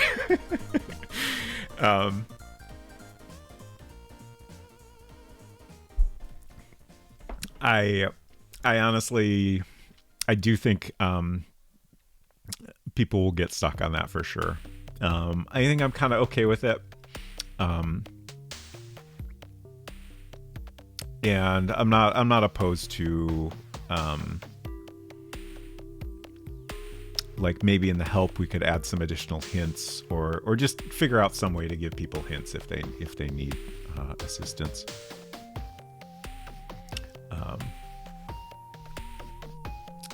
And depending on feedback we get, maybe there's some ways we can polish it up a little bit to make it more approachable. But I understand that the puzzle is mean, and I've accepted that. Okay, this doesn't have the updated code either. I think I'm just going to go ahead and type it in fresh. I'm sure it'll be fine. And then we'll copy and paste it on a bunch of other screens. So if this is 15, then we're at bus entrance. Wait. Bus arrived, bus... Oh, right. Bus entrance is getting onto the bus. Excuse me. Wizard of Adams, hello. Adventure, yes. We are making an adventure game. And then this one is End. So this is just going to be a screen that is just like black. It'll say End on it. If anything, probably not much more than that. And then I'll have some text along the side. And initially I was thinking we wouldn't need to go back to that screen, but like if they happen to open the credits or the help, then we want them to go back to there if they, if they use the back button from either of those screens. So we still want to account for that, even though it's not strictly necessary. We want to make sure they don't accidentally go back into the game at that point. Okay. So I think that's all good, and then we're just going to copy this big old block. You know what? I'm gonna skip copying this part because I think that's a little bit different in some contexts, depending on what we're backing out of. So just copy everything that's inside there. Yes. Don't know if I like the location descriptions changing to ... but something flat like it's the library, like acknowledging where you are while still communicating. You've seen it. It hasn't changed. Yeah. That's kind of what I was thinking also with that suggestion. Like changing the tone of the way the character is processing things would be kind of interesting. Okay, so now I need to remind myself all the screens we need to update. Fortunately, I have notes. Credits, help, all the little sweetie screens, the book, and I think I did a good job of putting all our relevant screens. We also have the cloth and the certificate. So I think these first 3 rows have all the screens we need to update. Presenting is not one of them. End is not one of them.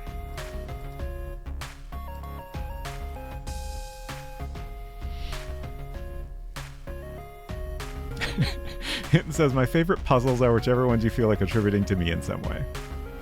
I mean, as far as I'm concerned,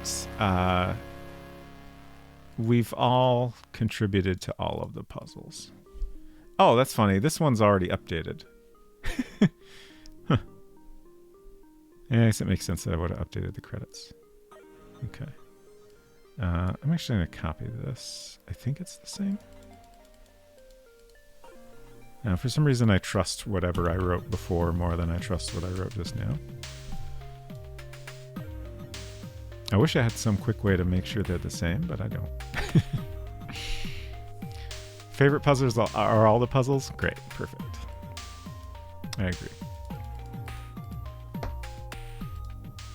Oh, yikes. This is super out of date.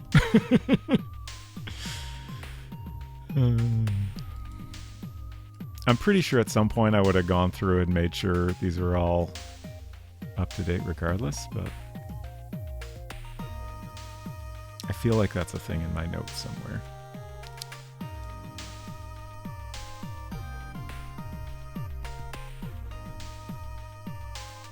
I think we're doing pretty good on file size, although we should check. Honestly, like at this point, like our only file size concern is going to be if we do a version of the game that fits on a 400K disc, which I would like to do. Like, I would love it if someone that has an original Macintosh without any upgrades or external disk drives could potentially run this game on it. And have it work reasonably well. Hopefully we can work that out. But ultimately, if we can't make that happen, I can live with it. It's still going to support back to the Mac Plus, which is a pretty old computer. So.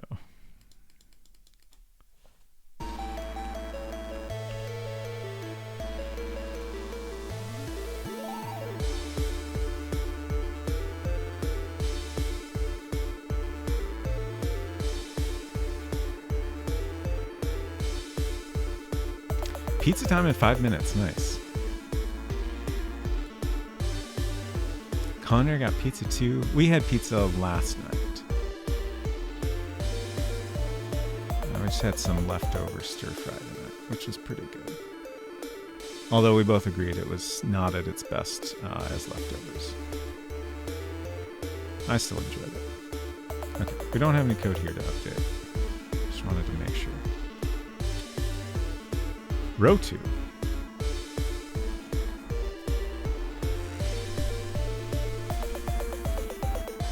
Did you neg your stir fry? I mean, just being honest about, mostly it was the beans, I think. The beans didn't. The beans had a little not ideal flavor after being reheated.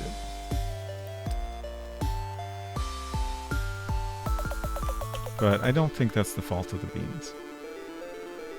That's just how it goes sometimes.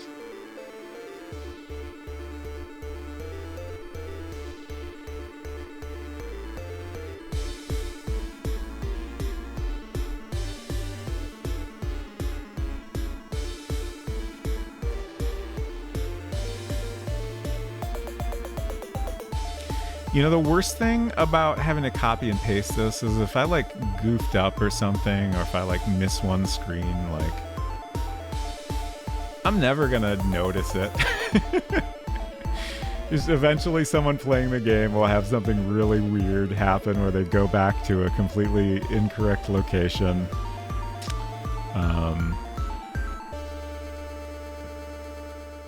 And hopefully at that point I'll realize, they'll tell me and I can fix it, but in order to fully test this, it would just take forever. I'll certainly test it the best I can. Although, I will say, I think at some point I am going to, it's going to be tedious, but I would like to, when the game is completely done, copy all this code and dump it into external text files. Like I said earlier, I would like to be able to put all the code on GitHub, just so people can look at it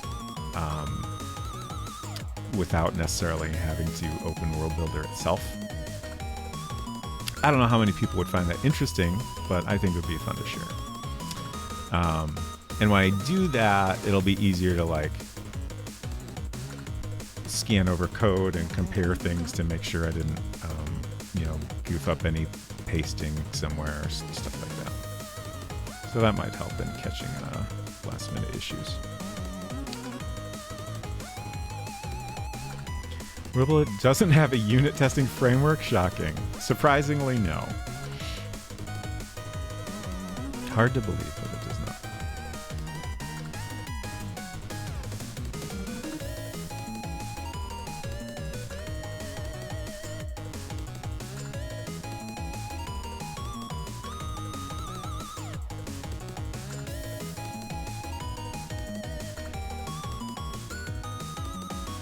Oh, this is a big one, huh? It's taking a while.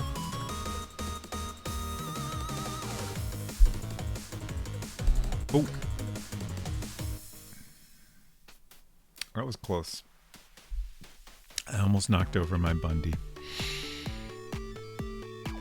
I don't think it would have gotten on the keyboard or anything, but it definitely would have gotten on me.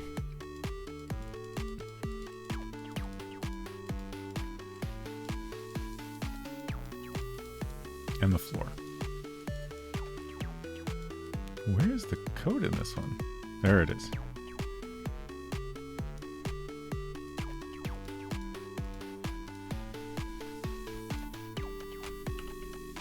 Oh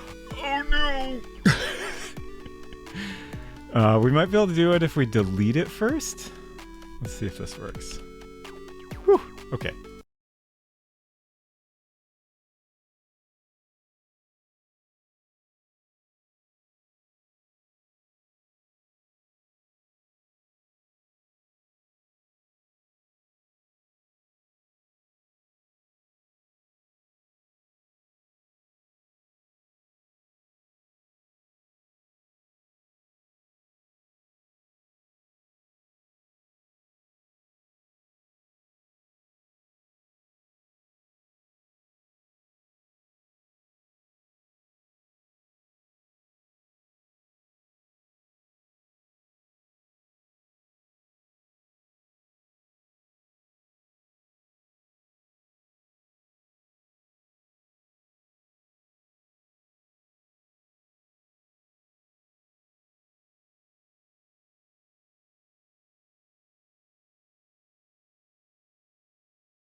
Ah, there we go.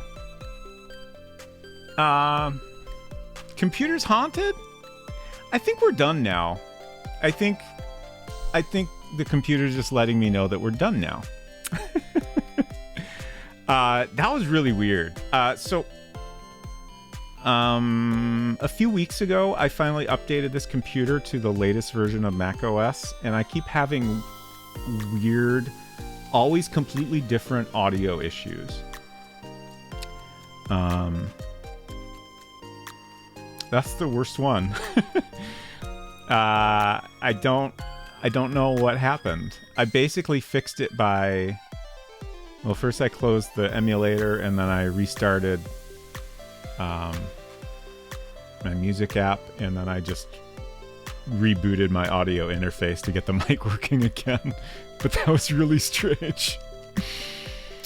Computer's haunted. That's fine. Sorry about that. I don't know what I was talking about when the audio cut out. Otherwise, I finished up what I was saying. Oh, I think I was talking about how... let's go here since we're done with computer. I think I was talking about how for the Playdate version, I want to refresh all the graphics. And the World Builder version, the graphics will stay as they are. And then also for the Playdate version, I'll have the challenge of trying to figure out how to make everything work with a fully point-and-click interface without having to type anything in. Just because you can potentially do a keyboard like text input on the Playdate, but I don't think it would work well. So I want to do everything with point and click. And I think for the most part it'll be doable. I haven't had the time to think through every puzzle and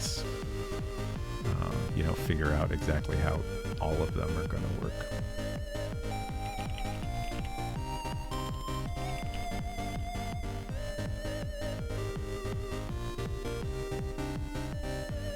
Okay, cool.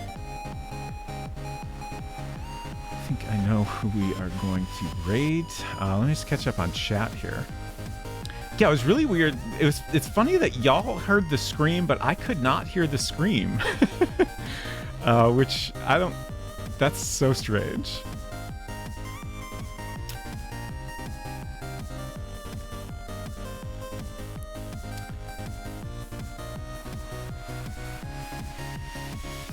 Heard the new version is terrible. I haven't had many issues with it myself. I mean, the whole reason I decided to finally upgrade is just on my other computers, it's been completely fine. There have been a couple goof-ups where they shipped a pretty significant bug, but the last time that happened, they managed to update things pretty quickly. Thank you for the follow. For the record, I've had no issues on my end since the update. Yeah, your streams are a little bit different. All the audio issues, I think, are specifically related to audio capture. So I'm capturing the computer's own audio, whereas your streams, you're doing everything through the capture card, which isn't an issue.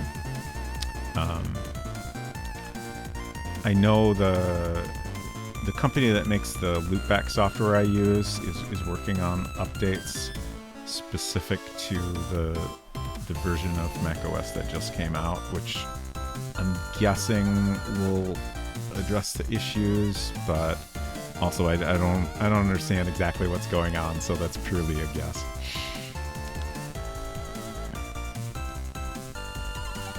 Connor said, please don't do that, lol. I don't know what that was referring to. Sorry.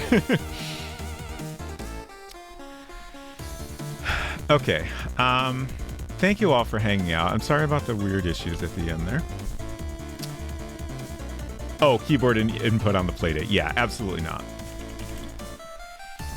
So, as previously mentioned, I will not be streaming next week. Unseen Crush and I are taking a break for some family stuff. So my next stream will be... Let me look at a calendar real quick. Oh, that's not helpful, is it? No, it's helpful enough. On the 16th. So back to Mo PT Island on the 16th, and then 2 weeks from today, on the 19th, we'll be doing more World Builder. So that's the plan. Where's my schedule? There it is. That should reflect things mostly. I think my site will need a quick update once I end stream.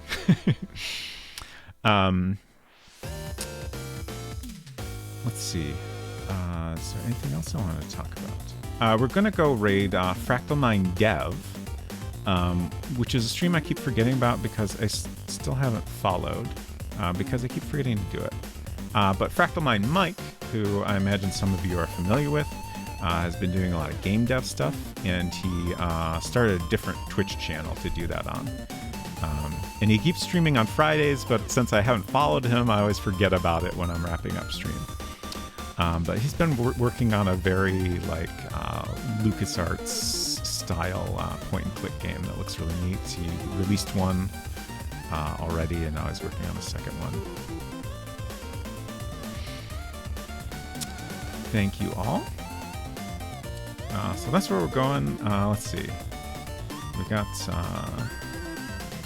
raid messages here if you would like one. If you would like to join the Robot Parade. I hope y'all have a good weekend and a great week next week. I'll be around on Discord and probably pop in some streams now and then. But we'll see you around. Take care of yourselves, and good night.